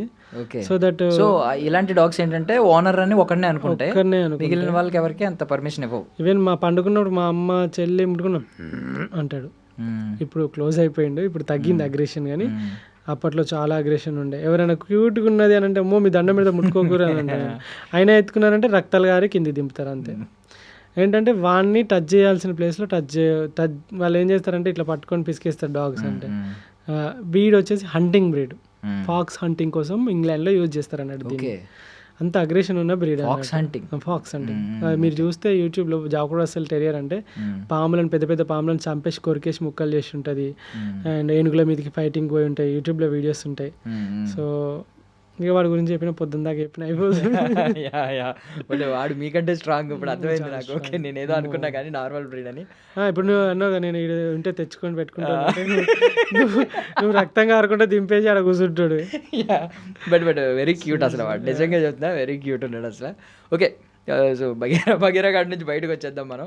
ఓకే, బాగుంది. ఇప్పుడు దాకా ఇక్కడ దాకా వచ్చారు. అసలు ఏంటి మీ గోల్ ఏంటి, మీ డ్రీమ్ ఏంటి? ఏదో ఉంటుంది కదా లైఫ్లో ఇది అచీవ్ చేయాలని. ఆల్రెడీ ఇప్పుడైతే ఇది అచీవ్ చేశారు. ఎంతో మందికి సాధ్యం కాని అచీవ్మెంట్ ఇది. సో మీ మీద ఒకరు బుక్ రాయడం, మీ బయోగ్రఫీ రాయడం అనేది. సో సూర్యతేజ ఆయన. సో ఎన్ని డేస్ పట్టింది రాయడం? ఇది వచ్చేసి పెన్ ఏ స్టోరీ అని చెప్పేసి అది లైక్ యాప్ అప్లికేషను. సో దానిలో ఉన్నది ఇప్పుడు. సో అది ఆ యొక్క దాని నుండి ఈ బుక్ రాయడం జరిగింది. ఈ బుక్ని రాయడానికి 2 years పట్టింది యాక్చువల్గా. ఎందుకంటే 2 years క్రితం నుండి తను స్టార్ట్ చేస్తే మొత్తం ఎక్స్ప్లెయిన్ చేసి, అంటే తర్వాత నాకు 6 months బ్యాక్ తను నన్ను కాంటాక్ట్ అయ్యిండు. 2 years దాకా అతను సైలెంట్గా పాయింట్స్ రాసుకొని నోట్ చేసుకొని చూస్తున్నాడు ప్రతిరోజు. తెలియదు మీకు బుక్ కోసం? నాకు తెలియదు. 6 months తర్వాత అతను అప్పుడు నన్ను పర్మిషన్ అడిగిండు, ఒక బుక్ రాద్దాం అనుకుంటున్నాము, మీకు ఓకేనా అని అంటే, నేను నా మీద బుక్ రాయడం ఏంటిది అనుకున్నా. ఒకసారి కలుద్దాం సార్ అని అంటే, అప్పుడు కలిసిన తర్వాత 6 months ట్రావెల్ చేసి అప్పుడు ఈ బుక్ ఫైనల్గా అసలు ప్రతి క్షణంలో ఏం జరిగింది, ఎట్లయింది, పుట్టిన కాంచెల్లి ఇన్ని సంవత్సరాల వరకు ఆ బుక్లో ఉంటాయి అన్నట్టు. సో సూర్యతేజ గారు అతను రైటర్ తను. సో తను ఆ బుక్ని రాసిండు. అది ఎట్లుంటుంది అని ఎగ్జైటింగ్గా నేను కూడా ఉన్నా, చూస్తున్నా. లైక్ ఫోటోలు ఉన్నాయి, ఇంకా ఇప్పుడు వస్తుంది, ఇంకో 4-5 రోజులలో వచ్చేస్తుంది. యాక్చువల్లీ అమెజాన్లో రిలీజ్ అవుతుంది. బట్ నేను కూడా రివీల్ చేయాలనుకోవట్లేదు లోపల. బట్ టైటిల్ కవర్ పేజ్ ఒకటే మాత్రం చాలా ఇంప్రెస్ చేసింది. The Indian cyclist A journey for generations. అద్భుతమైన క్యాప్షన్ అయితే పెట్టాడు అనమాట. సూపర్. చాలామందికి ఇది లైఫ్ టైం డ్రీమ్, ఒక వాళ్ళ మీద ఒక బుక్ రాయడం ఏంటి, వేరే వాళ్ళు అసలు పెద్ద పెద్ద వాళ్ళకే సాధ్యం. యాక్చువల్లీ ఎవరి బుక్ వాళ్ళు రాసుకుంటారు. అవును. కానీ వేరే వాళ్ళు రాయడం అనేది చాలా గ్రేట్. అండ్ చిన్నపిల్లలు, వీలైతే చిన్నపిల్లలు చదివితే బాగుంటుంది అది. ఎందుకంటే ఇప్పుడున్న జనరేషన్ చాలా స్ట్రాంగ్గా బిల్డ్ అవుద్ది అండ్ చాలా అడ్వెంచరస్గా ఉంటుంది బుక్ కూడా. మనం ఇప్పుడు మాట్లాడుకున్నాం కదా బ్రో, ఒక గంటన్నర సేపు మాట్లాడుకుంటున్నాం కదా. అలాంటిది ఒక దగ్గర 30 సంవత్సరాల పైన లైఫ్ అందులో ఉంటుంది కాబట్టి బాగుంటుంది. ఓకే, సో కంట్రీస్ గురించి స్మాల్గా మాట్లాడుకుందాం, చిన్నగా షార్ట్ డిస్కషన్. ఇప్పుడు మనం బేసికల్లీ చైనా మనం కంపేర్ చేసుకుంటే మన దగ్గర జనాభా ఎలాగో చైనాలో కూడా జనాభా ఎక్కువ. మనం అయితే ఇక్కడ ఎంత డిసిప్లైన్గా ఉంటామో మీకు తెలిసిందే. బట్ చైనా వాళ్ళు కొంచెం డిసిప్లైన్గా ఉంటారు, వాళ్ళు కొంచెం చాలా డిసిప్లైన్గా ఉంటారని వింటాం. సో మీరు ఏమంటారు అసలు వాళ్ళ డిసిప్లైన్ ఎలా ఉంటుంది? వాళ్ళు కూడా ఇలాగే విచ్చలవిడిగా ఎక్కడ పడితే అక్కడ, మీరు అన్నట్టు డస్ట్బిన్ లాగా చెత్త ఎక్కడ పడితే అక్కడ పాడేసి, ఎక్కడ పడితే అక్కడ మూత్ర విసర్జన చేసి ఇలాగే ఉంటారా? వాళ్ళు కొంచెం బాగుంటారా? తండ్రి స్ట్రిక్ట్గా ఉంటే పిల్లలు స్ట్రిక్ట్గా పెరుగుతారు. అంటే తల్లిదండ్రులు ఎలా నేర్పిస్తే పిల్లలు చిన్నప్పటి నుండి పిల్లలు కూడా అలానే ఒక ఏజ్ వచ్చే వరకు అలానే సిస్టమేటిక్గా ఉంటారు. అందరు పిల్లలు ఒకేలాగా ఉండరు కదా. ఇప్పుడు పండిత పుత్ర పరమశుంఠ అనే ఒకటి ఉంటుంది. పండిత పుత్రుడు అయినంత మాత్రాన వాడు గొప్పవాడు అవ్వాలని ఏం లేదు. ఇక్కడ మన దేశం అనేది పండితులు, పుత్రులం మనం పరమశుంఠల్లాగా, అంటే కొంతమంది తయారవుతుంది. అండ్ ఇంకొకటి చాలా మందిలో ఉన్నది ఇట్లా ఉండాలి, నా దేశం కూడా ఫారెన్.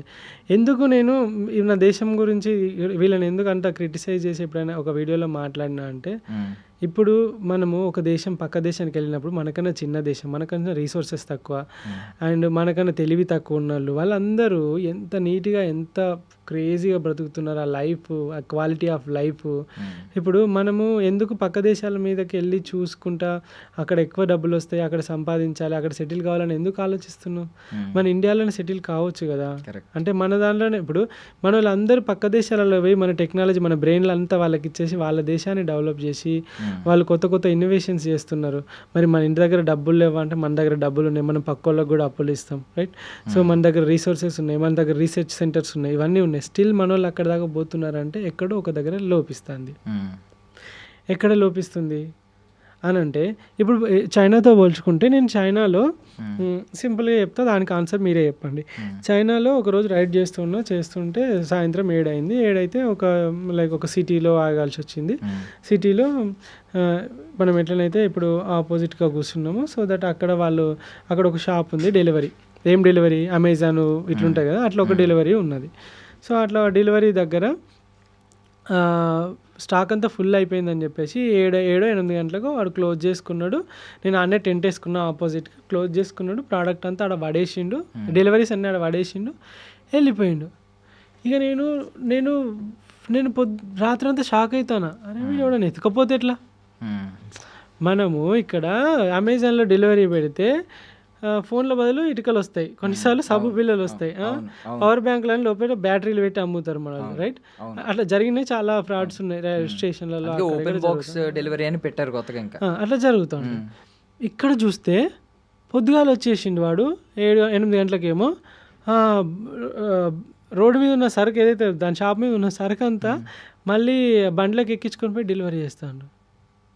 ఓకే, నమ్మకం అది ఏంటో. మన ఇంటి ముందట పాల ప్యాకెట్లు అయితే పాల ప్యాకెట్లు మాయమైతాయి చాలా సార్. అంతెందుకు మీకు అంటే ఇలాంటి కేసెస్ కూడా విన్నాం. ఫుడ్ డెలివరీ యాప్స్లో కూడా కొన్ని కేసెస్ ఏమన్నాం అంటే వాళ్ళు ఓపెన్ చేసి తినేసి డెలివరీ చేశారు అనే కంప్లైంట్లు కూడా విన్నాం. ఇక ఉంటారు ఎక్కడో ఒక దగ్గర కొన్ని ఇలాంటి నమ్మకం లేని మాట్లాడినాం. అంటే మనం ఎవరైనా మనం ఇంట్లో లేకపోతే, నేనే ఇప్పుడు నాకు డెలివరీ వచ్చింది, ఎవరికో డెలివరీ ఇంట్లో వాళ్ళకి ఇచ్చేయని చెప్పి ఫోన్ కన్ఫర్మేషన్ కోసం వాళ్ళకి ఒకసారి ఫోన్ ఇవ్వి అని చెప్పి అడుగుతాం. అంటే మన మీద మనకున్న నమ్మకం అంతా మన దగ్గర.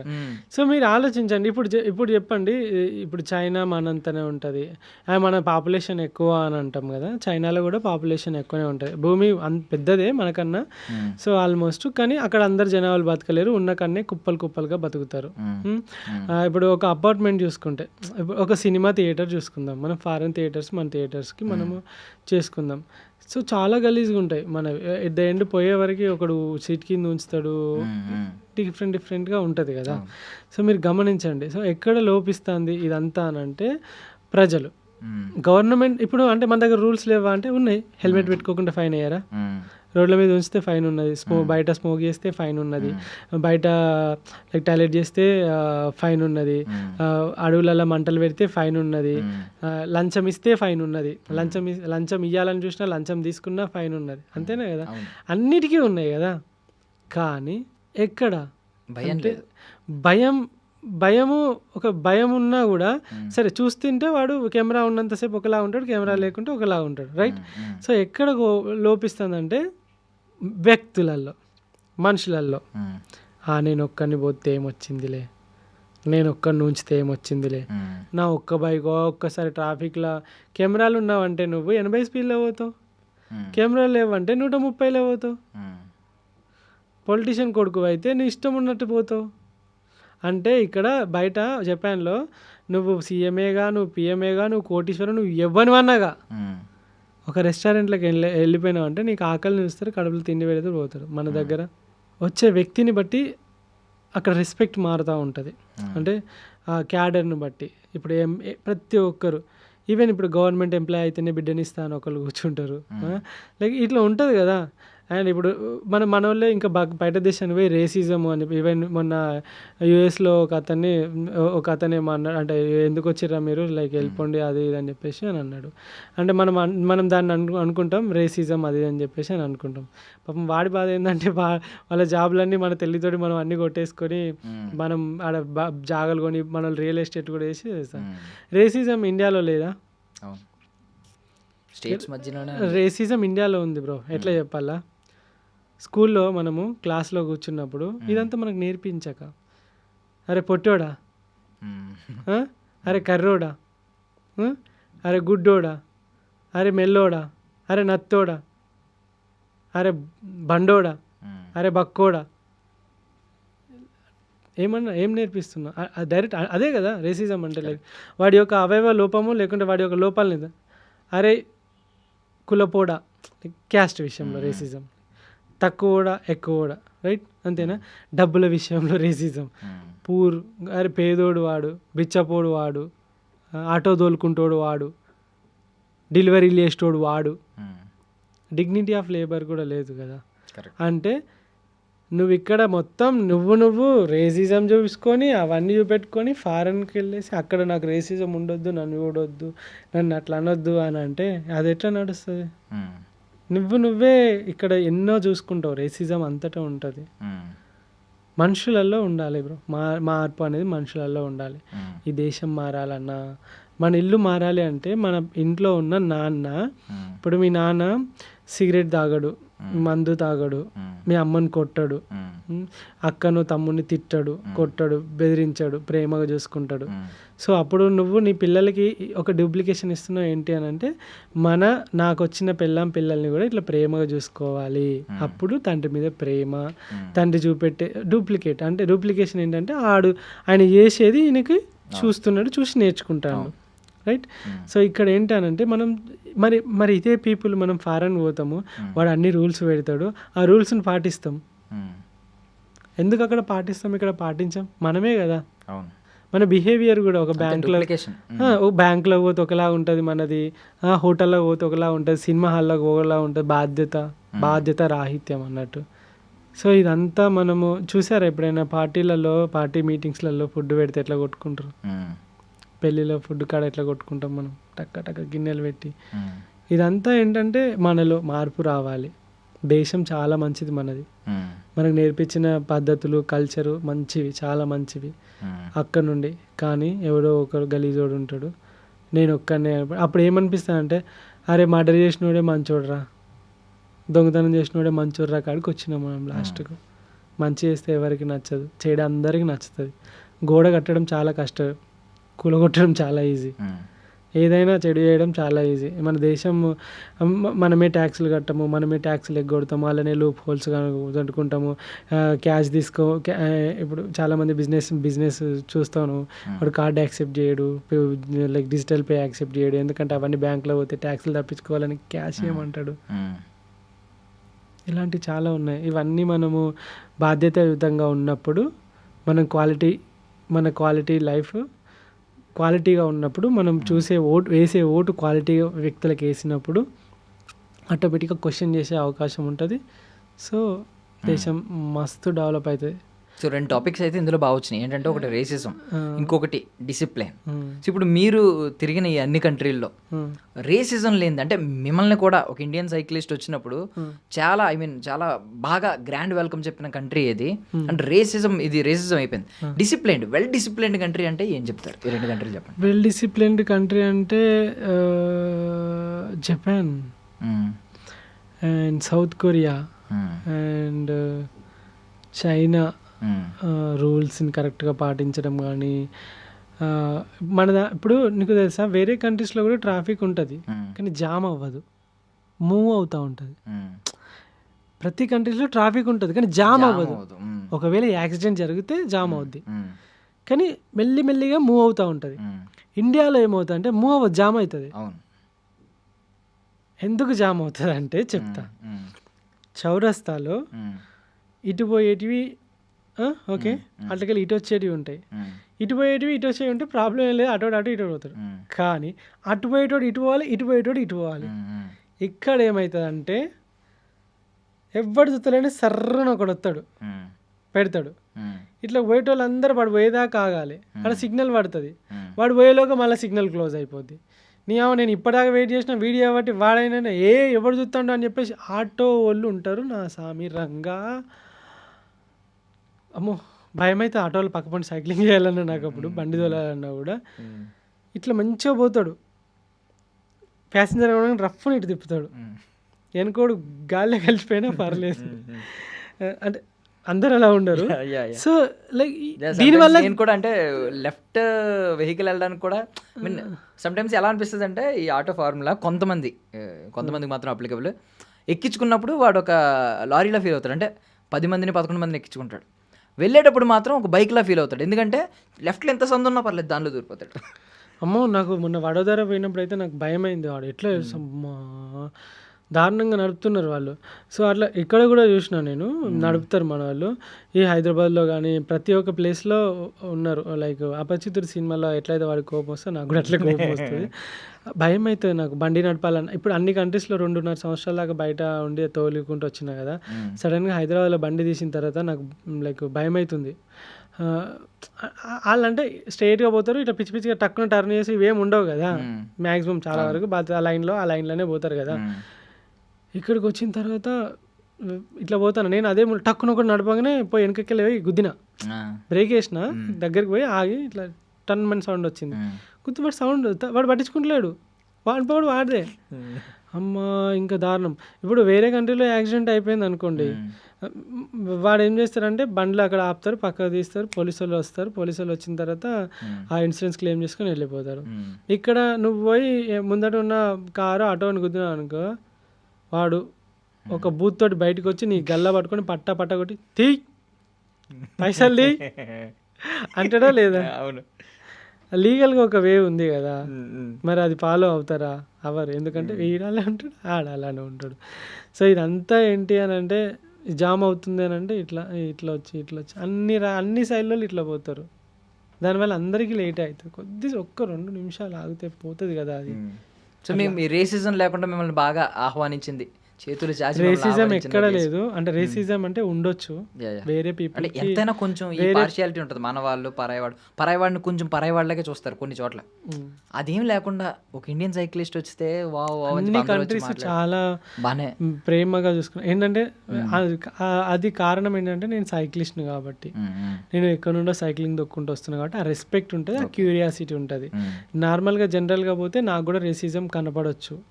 సో కొరియాలో ఒకసారి రేసిజం అప్పుడు మీకు తెలుసా, కొరియాలో ఒక బోర్డు పెట్టారు, Indians are not allowed to pub. వాళ్ళకి ఎంత బల్బు ఉండాలి? ఎందుకు అలా అంటే మీరు చెప్పండి, ఎంత బల్బు ఉండాలి? అట్లా చాలా దారుణం కదా కదా. ఇప్పుడు వాళ్ళ సైడ్ ఆలోచిద్దాం. నువ్వు మీ గర్ల్ ఫ్రెండ్ తీసుకొని పబ్కి పోయినావు, నేను వేరే కంట్రీ వాడిని, ఇండియా వాడిని, నువ్వు కొరియన్ అనుకుందాం, పబ్కి పోయినావు. నీకు తెలుసు మన వాళ్ళు సుక్క పడితే ఏం చేస్తారో తెలుసు, నేనే మొగోని అంటారు. పోయినోడు పోకి ఏం చేస్తాడు, ఆ పోర్ని చూస్తాడు, గెలుకుతాడు. మన వాళ్ళ దృష్టిలో ఫారినర్స్ అంటే ఏంటంటే ఇట్లా అంటే అట్లా వస్తారు అని ఆలోచిస్తారు. వాళ్ళకి వాళ్ళతో అంటే వాళ్ళు తోడు పోతారని. అందరు అట్లా ఉంటారా? ఉండరు. పోయినా నేను వచ్చి మీ గర్ల్ ఫ్రెండ్ తోటి అసభ్యంగా బిహేవ్ చేసినప్పుడు నువ్వేం చేస్తావు? కొడతాను. ఇండియాలో కొడతావు, కానీ అక్కడ కొట్టరు, కంప్లైంట్ ఇస్తారు. ఓకే, ఎవరికి కంప్లైంట్ ఇస్తారు? పబ్ ఓనర్కి. ఉన్న బాక్సర్స్నో వాళ్ళనో వీళ్ళు, బాక్సర్స్కి ఇట్లా అట్లా ఏమి ఉండరు, కానీ ఉంటారు కొన్ని ప్లేసెస్. వాళ్ళకి చెప్తాడు, పిలుచుకొచ్చి ఎవరు చూసుకోపోరు అంటారు. పోలీసు వాళ్ళని పిలిస్తే పోతారు, వస్తారు. వచ్చిన తర్వాత అప్పుడు వాడు ఎవడు వీడు, ఇండియా ఏం చేసింది, పిల్లని గెలికిండు, వీనికి మేనర్స్ లేదు, అలా 1 చూస్తాడు, 2 చూస్తాడు, 3 చూస్తాడు. ఇలా మన వాళ్ళు పోయి చాలా వరకు అట్లానే చేసిరు అన్నట్టు పబ్బులల్లో. తాగినాక అవుట్ ఆఫ్ కంట్రోల్ అయిపోయి అందరు తాగి పండుకుంటే ముచ్చట పెట్టుకుంటే, ఇండియాలో మాత్రమే తాగినాక లొల్లి అప్పుడు స్టార్ట్ అవుతుంది. వాళ్ళ మృగం బయటకు వెళ్తుంది. ఇక కొడితే పెళ్ళాన్ని కొట్టుడు, లేబర్ అయితే కొంచెం అయితే బయటకు వచ్చేవారు, ఇవన్నీ జరుగుతాయి. ఇలా చేయడం వల్ల వాడు ఏం చేసిందంటే Indians are not allowed to pub అని పెట్టిండు. ఇప్పుడు నీకు బల్బ్ లాగా అనిపించిందా? వాడి తరపున చూస్తే ఎట్లా అనిపించింది? Statement correct. దీనికి ఇక్కడున్న మీడియా, ఆ బయట dogs or Indians are not allowed to pub, దీని గురించి నేను విన్నాను. ఇక్కడ మీడియా అంతా ఇష్టం ఉన్నట్టు రకరకాల dogs are allowed but Indians are not allowed అని చెప్పి అది అప్పుడు బ్రిటిషర్స్ పెట్టారు. అప్పుడు పెట్టారు dogs and Indians are not allowed అని పెట్టారు. సో ఇక్కడున్న మీడియా ఏంటంటే ఆ కంట్రీని మొత్తం బ్యాడ్ చేసింది. మరి ఆ కంట్రీ అలాంటి డిసిజన్ తీసుకోవడానికి కారణం ఏంటిది? చైనాలో నేను షెంజన్ సిటీలో ఉన్నా, షెంజన్లో ఉన్నా. Electronic big market, like north state కొంతమంది పీపుల్ ఏం చేశారంటే బాగా తాగిర్రు, రోడ్డు మీద మొత్తం కక్కి కొట్టుకుంటారు. చైనా పోలీసు వాళ్ళు వచ్చి వాళ్ళని ఆపడానికి వేరే కంట్రీస్లో పోలీసు వాళ్ళు మ్యాన్ హ్యాండిలింగ్ చేయరు. సార్ అని చెప్పేసి రిక్వెస్ట్గానే వాళ్ళని కార్లలో ఇళ్ళలో కూర్చుని వాళ్ళ హోటల్కి పంపించడం అట్లాంటివి చేస్తారు. లేకుంటే పోలీస్ స్టేషన్ తీసుకుపోయి దిగినాక పంపిస్తారు, లేకుంటే ఏమైనా ఫైన్ వేస్తారు. ఇక్కడ కుక్కలను కొట్టినట్టు కొడతారు. రైట్. సో అప్పుడు వాడు ఏం చేస్తాడు టూరిస్టులను, ఈ అమ్మ గలీజ్ నా కొడుకులు వీళ్ళందరూ ఇట్లా చేస్తారని పిజ్జాలు ఇచ్చాడు బంద్ చేస్తాడు. లేదంటే వాడు ఏం చేస్తాడు, అమ్మ వీళ్ళతో పెట్టుకుని దూరం పోతాడు. మూర్ఖుడి పక్కకు ఉండకుండా దూరం పోవడం మంచిది, బాధించడం మంచిది కాదంటారు కదా. వాడు ఎవరినో చూస్తాడు అట్లా దూరం వెళ్ళిపోతాడు. అప్పుడు నీకేమనిపిస్తుంది, నువ్వు పాపం వేరే వాడి దృష్టిలో వేరే వాడి వల్ల వానికి అట్లయింది. నిన్ను ఒక కుక్క కొరికింది, ఇంకోసారి కుక్క దగ్గర పోవాలంటే భయపడతావా లేదా? కానీ ఈ కుక్క అలాంటిది కాదు, మంచిది, అది మంచి ప్రేమగా నీ దగ్గర తోకొప్పుకుంటూ వస్తుంది. కానీ వేరే కుక్క కొరకడం వల్ల నువ్వు ఈ కుక్క అంటే భయపడతాను, రైట్? వేరే కంట్రీస్లో కూడా ఎవరైనా ఒకటి మన పైన రేసిజం చూపెడుతున్నాడు అని అంటే ప్రాబ్లము మనం క్రియేట్ చేసిందే. ఓకే. కానీ అదే కంట్రీస్లలో చాలా మందికి అలాంటి అనుభవం కాలేదు కాబట్టి వాళ్ళ ఇళ్ళల్లో నన్ను పిలిచి వాళ్ళ ఇళ్ళలో నాకు తిండి పెట్టి వాళ్ళ వాషింగ్ మిషన్లలో నా బట్టలు ఉతికిచ్చి వాళ్ళ ఇంట్లోకి అలో చేసి వాళ్ళ తిండి పెట్టి వాళ్ళ కల్చర్ చూపెట్టి వాళ్ళతో ఫోటోలు చూపించి వాళ్ళతో మాట్లాడించి వాళ్ళు నాకు బెడ్రూమ్ ఎవ్వనివి నువ్వు రోడ్డు మీద ఎవ్వనో ముఖం తెలియని పిలిచి ఇంట్లో నువ్వు బెడ్రూమ్ ఇస్తావు ఒకటి, వాళ్ళ ఇంట్లో ఆడవాళ్ళు ఉంటారు, ఇస్తావా నువ్వు? ఛాన్స్ లేదు. ఇంట్లోకి కూడా అడుగు పెట్టనియవు. అంటే వాళ్ళకి అలాంటి ఎక్స్పీరియన్స్ వాళ్ళకి ఎదురుకాలే కాబట్టి వాళ్ళు రేసిజం చూపెట్టలేదు. This is what reality actually. Nice super. So Korea topic వచ్చింది కాబట్టి సౌత్ కొరియాకి మన దగ్గర ఒక సెపరేట్ ఫ్యాన్ బేస్ ఉంది, ఆ బీటీఎస్ అది. అండ్ వాళ్ళని చూడడానికి ఇక్కడ గింజుకుంటూ ఉంటారు, ఎస్పెషల్లీ అమ్మాయిలు. మీకు ఏమనిపించింది వాళ్ళు నిజంగానే వాళ్ళ స్కిన్ ఒక గ్లాసీ స్కిన్ అని, అద్భుతమైన స్కిన్ అని, ఆ స్కిన్ టోన్ ఎవరికే ఉండదని ప్రపంచంలో, ఇలాంటివన్నీ వింటూ ఉంటాం. సో మీరు రియల్గా సౌత్ కొరియా పీపుల్ చూసినప్పుడు నిజంగా వాళ్ళ స్కిన్ అంత అద్భుతంగా ఉందా? వాళ్ళని చూడగానే అమ్మ ఇంత అందమైన అజంతా శిల్పాలు ఈ ప్రపంచంలో ఎక్కడా లేదు అని అనిపించిందా? అట్లేం అనిపించలే, వాళ్ళు ఏమంత అందంగా ఉండరు. ఓన్లీ ఇప్పుడు చెప్తా విను, సీరియస్గా చెప్తా విను. బయట దేశము ఇండియాలో ఉన్న సినిమాలు చూస్తుంది, ఓకేనా? సినిమాలు చూసినప్పుడు ప్రభాస్ని చూస్తుంది. అతను ప్రభాస్ని చూసి ఏమనుకుంటారు, ఇండియన్ అందగాడు, ఇండియాలో ప్రభాస్ లాగా ఉంటారు జనాలు, మస్తు ఉంటారు అని చెప్పేసి జనాలకి ఇండియా అంటే ప్రభాస్ గుర్తొస్తాడు. జపాన్లో ఎన్టీఆర్ అంటే చాలా ఇష్టం చాలా మందికి. ఎన్టీఆర్ చూస్తే లైక్ చాలా ఇష్టపడతారు వాళ్ళు, ఎన్టీఆర్ ఇట్లా డ్యాన్స్ చేస్తారు ఇండియన్స్, ఓకేనా? సో ఇలానే ఎప్పుడు వీళ్ళు టీవీలలో వాళ్ళు చూసిన అన్ని మాస్క్డ్ ఫేసెస్, అంటే మేకప్ వేసుకొని బ్యూటిఫుల్గా ఉండే ఫేసెస్. అదే ఒక కొరియాలో ఒక మూవీ చూడు నువ్వు, మూవీలో అన్ని రకాల క్యారెక్టర్స్ ఉంటాయి, ముసలోళ్ళు ఉంటారు, చిన్నోళ్ళు ఉంటారు, అందరు ఉంటారు, రైట్? అప్పుడు చూసినప్పుడు అన్ని రకాల మనుషులు కనబడతారు అన్నట్టు. ఓకే, దీన్ని బట్టి మనం అర్థం చేసుకోవాల్సింది ఏంటంటే యాక్టర్స్ యాక్ట్రెసెస్ ఉంటారు, వాళ్ళు ఎట్లాగో బ్యూటిఫుల్గానే ఉంటారు, వాళ్ళందరిని చూసి వాళ్ళందరూ అట్లనే ఉంటారు అనుకోవద్దు. విహీనులు ఉంటారు, అందంగా ఉండేవాళ్ళు ఉంటారు, పొట్టోళ్ళు ఉంటారు, పొడుగోళ్ళు ఉంటారు, లావోళ్ళు ఉంటారు, బక్కోళ్ళు ఉంటారు, జిమ్ బాడీ ఉంటుంది, ఏం బాడీ లేకుండా ఉంటారు, జుట్టు ఉంటుంది, జుట్టు లేకుండా ఉంటుంది. అండ్ కొరియాలో మోర్ ఓవర్ యంగ్ లేడీస్ అందరూ మేకప్ లేకుండా బయటికి రారు, చాలా మేకప్ ఫేసెస్ ఉంటాయి. కొరియా ప్లాస్టిక్ సర్జరీకి చాలా ఫేమస్. థాయిలాండ్, వియత్నాము, ఇండియా నుండి కూడా చాలా మంది కొరియాకి వెళ్ళి ప్లాస్టిక్ సర్జరీస్ చేసుకొని వస్తారు. సో పోయినాక కొన్నిసార్లు ఎయిర్పోర్ట్లలో ఇవే గొడవలు జరుగుతాయి. పోయేటప్పుడు అందరూ వాళ్ళ పాస్పోర్ట్ పట్టుకొని పోతారు, వచ్చేటప్పుడు మొఖాలే మారితే వాడు ఎయిర్పోర్ట్లో గొడవ, ఇక నేను కాదు నువ్వు కాదు అని చెప్పేసి అందుకే తమ్ సిస్టమ్లు కూడా పెట్టారు అన్నట్టు. సో ఇలాంటివి ఉంటాయి. మీరు తెర పైన కనబడే బొమ్మలను చూసి మోసపోకండి, తెర వెనుక బొమ్మలు వేరే ఉంటాయి. సో అలా అని నేను అనట్లేదు, అలా అని నేను అందరినీ అనట్లేదు. మీరు చూసే బీటీఎస్ కానీ బ్లాక్ పింక్ కానీ మీరు చూసే కొరియన్ వెబ్ సిరీసే కానీ వాళ్ళందరూ యాక్ట్రెస్ ఉంటారు, వాళ్ళు బాగానే ఉంటారు కాబట్టి మీకు నచ్చుతుంది. బట్ రియాలిటీలో అలా ఉండొచ్చు, ఉండకపోవచ్చు. బట్ కొరియాలో నాకు చాలా మంది ఫ్రెండ్స్ ఉన్నారు. ఒకసారి నేను ఈ లోపు ఒక డిస్క్లైమర్ ఇచ్చుకుంటాను ప్లీజ్ డియర్ గర్ల్స్. చాలా మంది విన్నాను ఈ మధ్య ఏంటంటే ఇండియన్ బాయ్స్ వద్దు మాకు కొరియన్ బాయ్స్ కావాలని చెప్పి వాళ్ళ బయోల్లో కూడా పెట్టుకుంటున్నారు చాలా మంది. వాళ్ళందరూ ప్లీజ్ దయచేసి ఇది ఒక్కటి వినండి. వాళ్ళు పట్టించుకోరు అసలు. ఓకే, ఇంత చెప్పినా పట్టించుకోరంటారా? వాళ్ళు పట్టించుకోరు, కొరియా వాళ్ళు మనల్ని పట్టించుకోరంటారా? వాళ్ళకి బ్యూటీ చాలా ఇంపార్టెంట్ అండ్ ఫేస్ చాలా నీట్గా ఉండాలి, ఫేర్ స్కిన్ ఉండాలి. మనదంతా డస్కీ బ్లాక్ అట్లుంటుంది కదా, వాళ్ళకి అంత ఇష్టం ఉండదు. నేను ఇప్పుడు కొంచెం తెల్లగా ఉన్నానని ఫీల్ అవుతున్నాను, నేను అక్కడికి వెళ్తే నల్లొండే వాళ్ళ దృష్టి అంతే కదా, వాళ్ళ స్కిన్ టోన్ వేరు కదా. కానీ నువ్వు ఓకే సర్వైవ్ అవ్వగలుగుతావు, నాలంటూ సర్వైవ్ కాలేదు. మేబీ ఓకే డన్ డన్ ఆ టాపిక్ వదిలేద్దాం, మళ్ళీ ఇక్కడ రేసిజం వస్తుంది అంటారు వాళ్ళు. ఓకే ఇది పక్కన పెట్టేస్తే ఇప్పుడు కంట్రీస్ అన్నీ అయిపోయినాయి, వీటి గురించి మీరు ఇప్పుడు ఆస్ట్రేలియా వరకు వెళ్ళారు. ఆస్ట్రేలియా ఎలా అనిపించింది? బికాజ్ అది కొంచెం మనం చూస్తున్న కంట్రీస్లో కొంచెం రిచ్ కంట్రీ, పాష్ కంట్రీ, ఇప్పుడు ఈ కంట్రీస్తో పోల్చుకుంటే వెస్ట్రన్ కంట్రీ సారీ ఎస్, కొంచెం మొత్తం ట్రెడిషన్ అంతా వేరుంటుంది.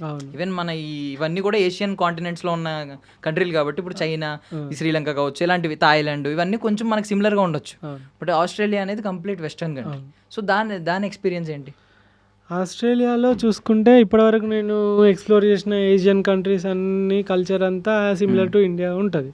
ఓకే, ఎప్పుడైతే వెస్ట్రన్ వచ్చిరంటే ఇక ఇప్పుడు కొడుకు ఒక ఆస్తి రాసియ్యరు, 16 సంవత్సరాలు 17 సంవత్సరాలు అయితే బయటికి వెళ్ళిపోతారు, 10th క్లాస్ నుండే బయట పని చేసుకుంటూ ఉంటారు, 10th క్లాస్ నుండే బయట పని చేసుకుంటూ ఉంటారు, పార్ట్ టైం జాబులు చేసుకుంటూ ఉంటారు, వాళ్ళ డ్రెస్సింగ్ అదంతా డిఫరెంట్ ఉంటుంది. అండ్ ఇంకా వాళ్ళ స్పోర్ట్స్ వేరే ఉంటాయి, వాళ్ళైతే స్పోర్ట్స్కు చాలా ప్రిఫరెన్స్ ఇస్తారు. వాళ్ళ లెక్క స్కూల్స్ రాత్రి 8-10 గంటల దాకా ఉండవు. ఆదివారాలు, శనివారాలు, శుక్రవారాలు పని చేసుడు ఏముండదు. శుక్రవారం సాయంత్రం వచ్చిందంటే సోమవారం దాకా ఎవరు ఫోన్ చేయొద్దు, వాళ్ళకి మంచి పే ఉంటుంది. అండ్ రిచ్గా ఉంటారు, మంచిగా వారం మొత్తం పని చేస్తారు, వారం తర్వాత ఆ డబ్బులన్నీ ఎగరేస్తారు పబ్బులలో అట్లా ఇట్లా మొత్తం. ఇంకా అది కల్చర్ అసలుకి కంప్లీట్గా కల్చరల్ షాక్ అంటారు చూసినావా, అట్లా అవాక్ అయ్యే షాక్ వస్తుంది. ఎమోషన్స్ తక్కువ, ఒక స్ట్రక్చర్, ఒక డిసిప్లిన్. Okay, emotions. ఆస్ట్రేలియా అంటే మీకు తెలుసో లేదో, ఆస్ట్రేలియా అనేది ఎట్లా ఏర్పడ్డది అంటే ఇంగ్లాండ్లో ఉన్న ఖైదీలని తీసుకొచ్చి సౌత్ సైడ్లో ఆస్ట్రేలియాలో పడేసారు. ఓకే, ఖైదీలని స్టోర్ చేయడానికి ఉపయోగించిన ఒక ఐలాండ్ అది ఆస్ట్రేలియా. సో అట్లా వచ్చిన ఈ ఖైదీలు ఆ కాలనైజేషన్లో ఆ బ్రిటిషర్స్ వచ్చిన వాళ్ళందరూ అక్కడున్న లోకల్లో మన ఇండియాని ఎట్లనైతే చేసిర్రో, రాజుల వ్యవస్థను ఎట్లనైతే కూల్చేసిర్రో, అట్లనే అక్కడున్న లోకల్లో ఉన్న ఇండిజినియస్ పీపుల్ ఎవరైతే ఉన్నారో వాళ్ళు కూడా మన జీన్సే ఉంటాయి వాళ్ళకి. సో వాళ్ళందరినీ కోత చూసి లక్షల మందిని చంపి అక్కడ మొత్తం ఆక్రమించుకొని వాళ్ళని బాలిసలు వేసి మంచి మంచి ప్లేస్లలోకి వెళ్ళి అందరినీ భయానికి వాళ్ళందరూ ఎడారి వైపు వెళ్ళిపోయి అట్లా తయారైన దేశం. బట్ అది ఒక బ్యూటిఫుల్ దేశం, చెప్పుకోవాలి. బ్యూటిఫుల్ దేశమే కానీ అంతే స్కేరియస్ట్ దేశం కూడా. ఎందుకంటే ఆస్ట్రేలియాలో చిన్న పురుగు గుట్టిన చచ్చిపోతాం. Dangerous poisonous snakes, poisonous spiders, poisonous ants, crocodiles and shark attacks తోటి కొన్ని వేల మంది చనిపోతారు ఆస్ట్రేలియాలో. సముద్రంలో బీచ్ అయినా ఈతకు పోతారు, నదులలో ముసళ్ళు తిని మస్తు మంది చచ్చిపోతారు, అయినా వీళ్ళు ఫిషింగ్కి వెళ్తారు. అడవులలో పాములు విషపూరిత కుడితే చచ్చిపోవడే ఉంటుంది. అలాంటి పాములు స్పైడర్లు ఇంత అవి కుట్టిన చచ్చిపోతారు. ఇలాంటి అన్ని మంచి డేంజరస్ వినమస్ జీవులు ఉన్నాయి కూడా. ఏదైనా ఎదురైందో ఒకటైనా అలాంటి పాములు, షార్కులు, డాల్ఫిన్స్. బాగుంది, డాల్ఫిన్స్ మంచిగానే ఉంటుంది దాని ఎపిసోడ్ అంతా. ఓకే ఓకే, నాన్ వేషన్ గురించి వద్దాం. ఏంటి ఇప్పుడు నాన్ వేషన్కి మీకు ఏంటి ఎప్పుడైనా ఈ సందర్భాలు, కలిసిన సందర్భాలు, మాట్లాడిన సందర్భాలు? యాక్చువల్గా తను డిఫరెంట్ కాంటినెంట్లో ఉంటున్నాడు, నేను లైక్ వేరే కాంటినెంట్లో ఉంటున్నాము. ఎప్పుడు ఒకే దేశంలో మేము ఇద్దరము అంటే కనీసం ఒక కాంటినెంట్లో కూడా ఉన్నది ఎప్పుడు లేదు. సో దట్ మేము ఎప్పటి నుండో లైక్ ఒక 4 years నుండి ఫ్రెండ్స్ కాబట్టి మంచి ఫ్రెండ్షిప్ ఉంది అంతే.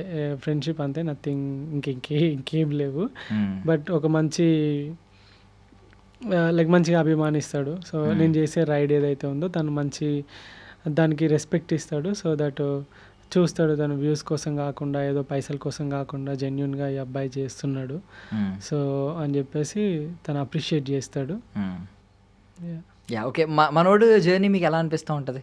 మనోడు కూడా చాలా ఒక ఫెయిల్యూర్ నుంచి వెళ్ళాడు. వెళ్ళిన తర్వాత కాకపోతే డిఫరెంట్ కొత్త జానర్స్ మనోడు కూడా ఎక్స్ప్లోర్ చేసి, మీరైతే స్టిక్ ఆన్ అయ్యారు, ఒక దానికి స్టిక్ ఆన్ అయ్యి వెళ్తున్నారు. మనోడు అవసరమైతే కాంట్రవర్సీలు లేవనెత్తుతూ ఉంటాడు, వాళ్ళని వెళ్ళి తిడతాడు, బూతులు మాట్లాడుతూ ఉంటాడు, సమ్ టైమ్స్ కొన్ని కనువిప్పు కలిగించే మాటలు కూడా మాట్లాడుతాం. సో ఇది హోల్ జర్నీ మీకు ఎలా అనిపిస్తుంది? యూట్యూబ్లో ఇంతవరకు ఒక్క వీడియో కూడా చూడలేదు అతనిది. ఇన్స్టాగ్రామ్లో రీల్స్ చూశాను. సో ట్రావెలింగ్ పక్క పెడితే తను ఏమనుకుంటాడంటే ఇండియా ఇట్లా ఉంది, ఎట్లయితే నాకు ఒక ఆవేదన ఉంటుంది కదా, ఎప్పుడైతే మనం ఫారెన్కి వెళ్తామో ఇండియాలో ఉండి ఇలా మాట్లాడలేము. ఎందుకంటే మనం పక్క ఇప్పుడు నీ ఇంట్లో కూర రోజు తిని నువ్వు సూపర్ ఉంది అని అంటావు, పక్క వాళ్ళ కూర తిన్నప్పుడే కదా నీ కూర బాగుందా చెడ్డ ఉందా అని తెలుస్తుంది. సో ఎప్పుడైతే ఈ 15 దేశాలు తిరిగినప్పుడే కదా నా దేశం కూడా ఇట్లా ఉంటే బాగుంటుంది అనే ఒక తపన, ఒక కంపారిజన్, ఒక కోపం, ఎందుకు ఇక్కడ ఈ వ్యవస్థ ఇట్లా ఎందుకు ఉంది, ఇంత నెగ్లిజెన్స్ తోటి ఎందుకు జనాలు ఉన్నారు, ఎందుకు ఇట్లా రోడ్ల పొంటి తిరుగుతున్నారు, ఇంత లైక్ ఎందుకు వేరే కంట్రీలో ఎవరు కూడా రోడ్ల పొంటి ఉప్పర్ మీటింగ్లు వేసుకొని టైంపాస్ చేయట్లేదు, ప్రతి ఒక్కరు పార్ట్ టైం అనో అదో ఇదో అని, ఎందుకు వేరే కంట్రీలో డాడీ బండి కొని, అమ్మ బండి కొని, అమ్మ సెల్లు కొని, డాడీ సెల్లు కొని అని చెప్పేసి ఎందుకు అడుక్కుంటలేరు, ఎందుకు టార్చర్ పెడతలేరు, వాళ్ళు ఎందుకు సంపాదించుకుంటున్నారు, ఎందుకు నా యూత్ అంతా ఇట్లా చెడిపోతుంది, ఇట్లా అమ్మాయిలు ఎంబడి లేకుంటే యాసిడ్ అటాకులు చేసుకుంటా, ఖాళీగా గంజాయిలు తాగుకుంటా, లేకుంటే రేపులు చేసుకుంటా, ఇలా ఎందుకు వీళ్ళందరూ ఉంటున్నారు, ఈ యూత్ అంతా ఇంత బాగుంటుంది, ఎందుకు మన స్టూడెంట్స్ ఇక్కడ నుండి పోయి నానా కష్టాలు పడి అక్కడ చదువుకొని పైసలు సంపాదించి హ్యాపీగా సెటిల్ అవుతున్నారు, ఎందుకు పక్క దేశంలో ఏమున్నది, నీ దగ్గర ఏం లోపించింది, మన దేశంలో ఎంత ఉంటే ఎంత బాగుంటుంది అనే ఒక తపన ఏదైతే ఉన్నదో ఆ ఆవేదనతోటి మాట్లాడే వర్డ్సే కానీ ఏదో నా దేశం ఇట్లా అట్లా అని కాదు. ఎందుకంటే మన దేశం అన్ని భూమి అంత ల్యాండే, కానీ దాని మీద వచ్చే మనుషులు చెడగొడుతున్నారు అంతే. ఓకే, సో ఈవెన్ అక్కడ కూడా మనం డ్రగ్స్ బేస్డ్ సినిమాలు లేదంటే ఇవన్నీ కూడా చూస్తాం, సైకో పాత్ లాంటి సినిమాలు చూస్తాం. మనుషులు ఉండొచ్చు మేబీ అక్కడ కూడా అలాంటి వాళ్ళు. ఇగో మనుషులు అందరు మంచోళ్ళు కాదు, మనుషులలో చెడ్డోళ్ళు ఉన్నారు, మంచోళ్ళు ఉన్నారు, అన్ని దేశాలలో ఉన్నారు. అదే. సో ఇప్పుడు ఇండియన్ హెరిటేజ్ అంతటిని మీరు ఎక్స్ప్లోర్ చేసినప్పుడు ఏది మిమ్మల్ని బాగా షాక్ చేసింది, అంటే ఇది ఉందా భూమి మీద అని అనిపించింది? మేఘాలయ అసలుకి చాలా బ్యూటిఫుల్ స్టేట్. మీకు తెలుసో లేదో, ఇండియా ఒక్కటి మిగతా 196 దేశాలు అవన్నీ 195 దేశాలు ఒకటి తెలుసా? ఎందుకంటే ఒక భూమి మీద ఏమేమి ఉంటుంది, మంచు ఉంటుంది, ఎడారి ఉంటుంది, సముద్రాలు ఉంటాయి, అడవులు ఉంటాయి, అంతేనా కదా? ఇండియాని చూసుకుందాం, కింద through the entire India border south మొత్తం బీచెస్, తర్వాత కర్ణాటక, మహారాష్ట్ర, ఒరిస్సా, జార్ఖండ్, మేఘాలయ, ఛత్తీస్గఢ్, తెలంగాణ, ఆంధ్రప్రదేశ్, అటు సైడ్ నార్త్ ఈస్ట్ స్టేట్స్ అన్నీ మంచి దట్టమైన అడవులు ఉన్నాయి. అడవులలో డిఫరెంట్ స్పీషీస్ ఉన్నాయి, బైసన్స్ ఉన్నాయి, టైగర్స్ ఉన్నాయి, బెంగాల్ టైగర్స్ ఉన్నాయి, అండ్ పులులు అన్నీ ఉన్నాయి, అన్ని రకాల జంతువులు ఉన్నాయి. ఓకేనా? పైనకి వెళ్తే మంచుతో కప్పబడిన ప్రదేశాలు, మనం లదాఖే చూసుకోవచ్చు, ఉత్తరాఖండే చూసుకోవచ్చు, హిమాచల్ ప్రదేశ్ చూసుకోవచ్చు, ఇటు నేపాల్ సైడ్ చూసుకోవచ్చు, ఇటు మన పైన సిక్కిం చూసుకోవచ్చు, అటు అరుణాచల్ ప్రదేశ్ చూసుకోవచ్చు. ఇవన్నీ ఏంటి, మంచుతో కప్పబడిన ప్రదేశాలు, మంచి స్నో క్యాప్డ్ మౌంటైన్స్ ఉన్నాయి మనకు. మన గుజరాత్ సైడ్ దగ్గర చూసుకుంటే రాజస్థాన్ మొత్తం ఎడారి చూసుకోవచ్చు మనం, మంచి డెజర్ట్, సూపర్. అదొక డిఫరెంట్ కైండ్ ఆఫ్, ఓకే ఇట్లా కూడా ఉంటుందా అనే థాట్లో అట్లా ఉంది. లెఫ్ట్ ఎడారి, రైట్ 365 రోజులు వర్షం పడే అడవులు, కింద మడ అడవులు, అండ్ మంచి మంచి బీచెస్, సూపర్ గోవా కానీ, గోకర్ణ కానీ, మన ఈ మురుదేశ్వర్ కానీ, కేరళ బీచెస్ కానీ, ఇటు తమిళనాడు బీచెస్ కానీ, ఇటు సైడ్ ఒడిస్సా దగ్గర వెస్ట్ బెంగాల్ అటు దాకా బీచెసే ఉన్నాయి, ఇటు మహారాష్ట్ర, గుజరాత్ దాకా బీచెసే ఉన్నాయి, పైన రాజస్థాన్కి టచ్ అయ్యేదాకా బీచెసే ఉన్నాయి. మన దేశంలో లేనిది ఏంటిది? అన్ని ప్రపంచ దేశాలు అన్నీ కలిపితే మన దేశం ఒక్కటి. సూపర్. కానీ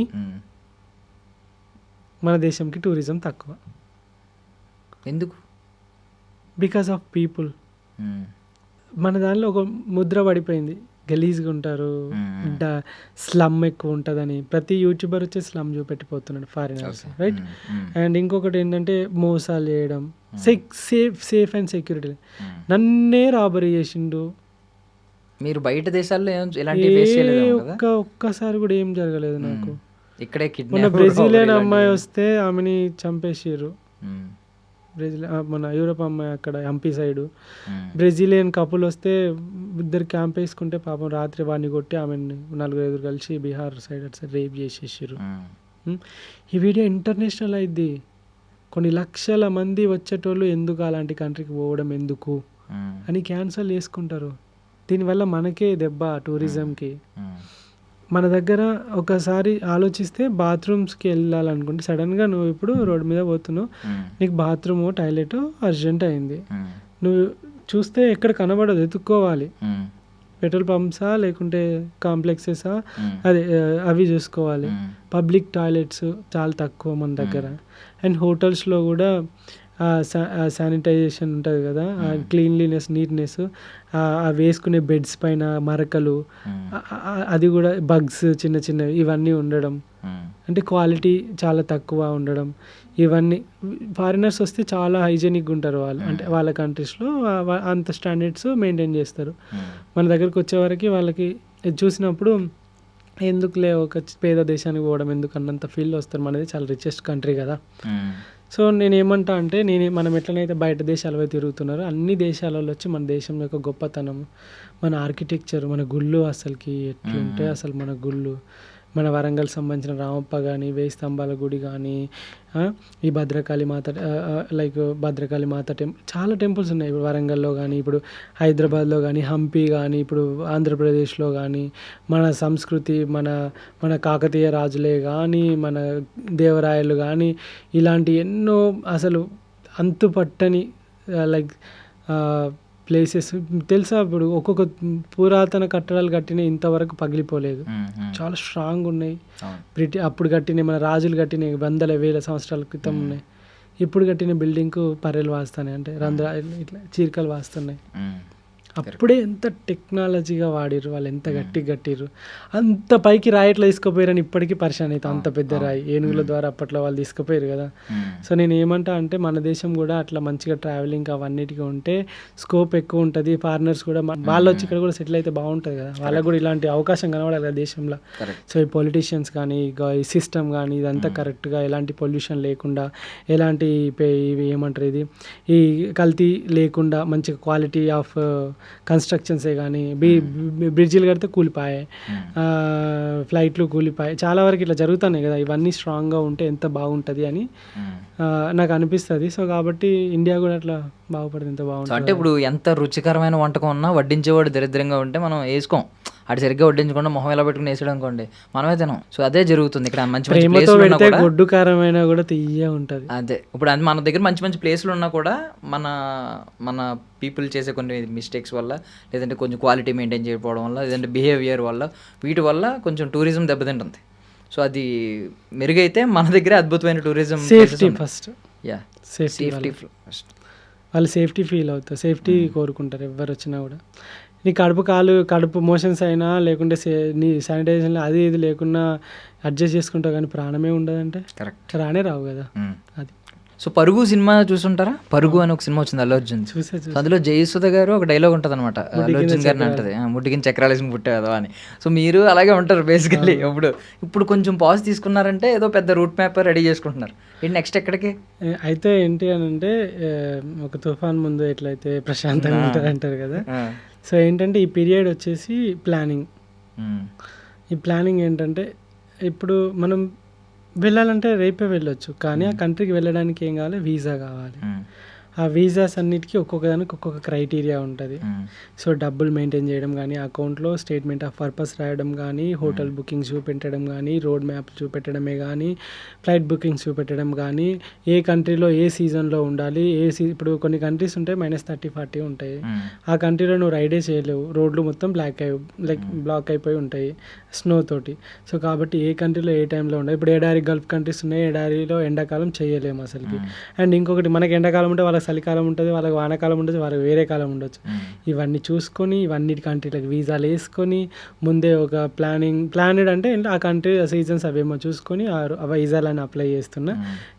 యూరోప్ వీసా వచ్చేసింది, ఈ టర్కీ వీసా వచ్చేసింది, అండ్ మిగతా కంట్రీలో ఆన్లైన్ డైరెక్ట్ ఈ వీసాలే, ఇంటర్నెట్ ఈ వీసా అంటే ఈ వీసా ఈజీగా వచ్చేస్తాయి, అవి ఉన్నాయి.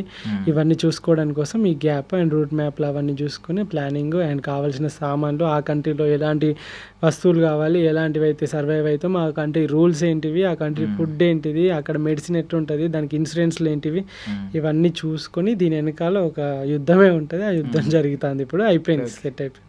ఓకే, నెక్స్ట్ ఏ దేశం చూడగలుగుతుందో చెప్పొచ్చా, రివీల్ చేయొచ్చా?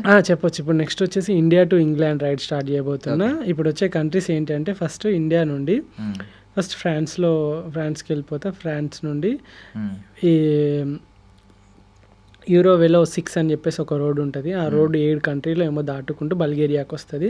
అంటే బ్లాక్ సీ వరకు వస్తుంది అన్నట్టు, నల్ల సముద్రం అని విన్నాం కదా, బ్లాక్ సీ వరకు వస్తుంది. అక్కడ నుండి మనం టర్కీలోకి ఎంటర్ అయ్యి టర్కీలో 1 మంత్లో టర్కీ నుండి అర్మేనియాకి పోయి, అర్మేనియా నుండి జార్జియాకి పోయి, జార్జియా నుండి అజర్బైజాన్ పోయి, ఇవన్నీ వచ్చేసి ఇప్పుడు నేను చెప్పిన కంట్రీస్ గల్ఫ్ కంట్రీస్ అంటారు. So Middle East Asian countries, ఏషియాలో ఇవి కవర్ చేయలే కదా అవి. తర్వాత Dubai, Qatar, Oman, Saudi Arabia ఉంటే ఆ దారిలో అవి కంప్లీట్ అవి చూసుకొని తర్వాత మళ్ళీ ఫ్రాన్స్కి వెళ్ళి ఫ్రాన్స్ నుండి మళ్ళీ ఇంకా మొత్తం 28 కంట్రీస్ సంథింగ్ ఉన్నాయి. ఈ 28 కంట్రీస్ ఏవో అవన్నీ కొన్ని యాడ్ అయినట్టున్నారు 2. సో ఆ 28 కంట్రీస్లో ఉన్న కంట్రీస్ అన్ని మెల్లమెల్లగా రౌండప్ చేసుకొని కవర్ చేసుకొని అప్పుడు ఇంగ్లాండ్కి రీచ్ అయ్యి ఇంగ్లాండ్లో కొన్ని రోజులు రైడ్ చేసి తర్వాత మళ్ళీ ఇండియాకి రావాలి. ఇది ఇండియా టు ఇంగ్లాండ్ రైడ్ అన్నట్టు. Europe and middle east Asia cover అవుతుంది ఈ రైడ్లో. 35 దేశాల పైన ఉండొచ్చు అనుకుంటున్నా నేను. అండ్ చూడాలి, ఈ ఒక 2-3 సంవత్సరాలు పట్టొచ్చు. దగ్గర 25,000 నుండి 35,000 వరకు కిలోమీటర్లు కవర్ అవ్వచ్చు. సో సైకిల్ ఎలా తీసుకెళ్తారు మీరు వేరే దేశం? సైకిల్ ఒకవేళ కంపల్సరీ ఫ్లై అవ్వాల్సి వచ్చినప్పుడు ఒక బాక్స్లో కార్డ్బోర్డ్లో మంచిగా మొత్తం అసెంబుల్ చేసి మంచిగా కరెక్ట్గా ఫిట్ చేసి ఆ వెయిట్ అవన్నీ చూసుకొని చెక్ఇన్లో మనతో పాటు చెక్ఇన్లో వేసుకొని మనతో పాటు స్పోర్ట్స్ ఐటమ్స్ కిందకి వస్తుంది. కొంతమంది కొన్ని బోట్సే వేసుకొని వస్తారు ఫారినర్స్. సో కయాకింగ్ బోట్స్ కానీ అలాంటివి స్పోర్ట్స్ సంబంధించిన ఎట్లయితే మన అథ్లెట్స్ పోతారు కదా, అట్లా ఒక స్పెషల్ కేటగిరీ ఉంటుంది. ఆ స్పోర్ట్స్ దానిలో ఈ సైకిల్ని ఇంక్లూడ్ చేసుకొని మన ఇప్పుడు నా టికెట్ ఒక 40,000 అయిందంటే సైకిల్ కూడా 25,000 30,000 అవుతుంది. దానికి కూడా ఎక్స్ట్రా లగేజ్ పే కింద ఎక్సెస్ లగేజ్ కింద పే చేసి దాన్ని నాతో పాటు అక్కడ తీసుకెళ్ళి మళ్ళీ అక్కడ పర్మిషన్ ఏం అవసరం లేదు. సో అక్కడ మొత్తం అప్పుడు మొత్తం మళ్ళీ ఫిట్ చేసుకొని అక్కడ రైడ్ స్టార్ట్ చేసినంటే ఇక మళ్ళీ సైకిల్ ఇక ఫ్లైట్ ఎక్కాల్సిన అవసరం లేదు. Nice nice. సో ఇప్పుడు బ్యాక్ ప్యాక్ ఉంటుంది, ఈ బ్యాక్ ప్యాక్లో ఏముంటాయి అసలు? ఇప్పుడు సర్వైవల్ కిట్ ఒకటి ఉంటుంది కదా, ఒక్కొక్కసారి ఏది ఎదురైనా మనం బేసిక్గా సర్వైవ్ అవ్వాలంటే కొన్ని ఉంటాయి. ఫస్ట్ నా బ్యాక్ ప్యాక్లో ఒక షార్ప్ నైఫ్ ఉంటుంది, వుడ్ అయినా కట్ చేసేంత నైఫ్ ఉంటుంది టు సర్వైవ్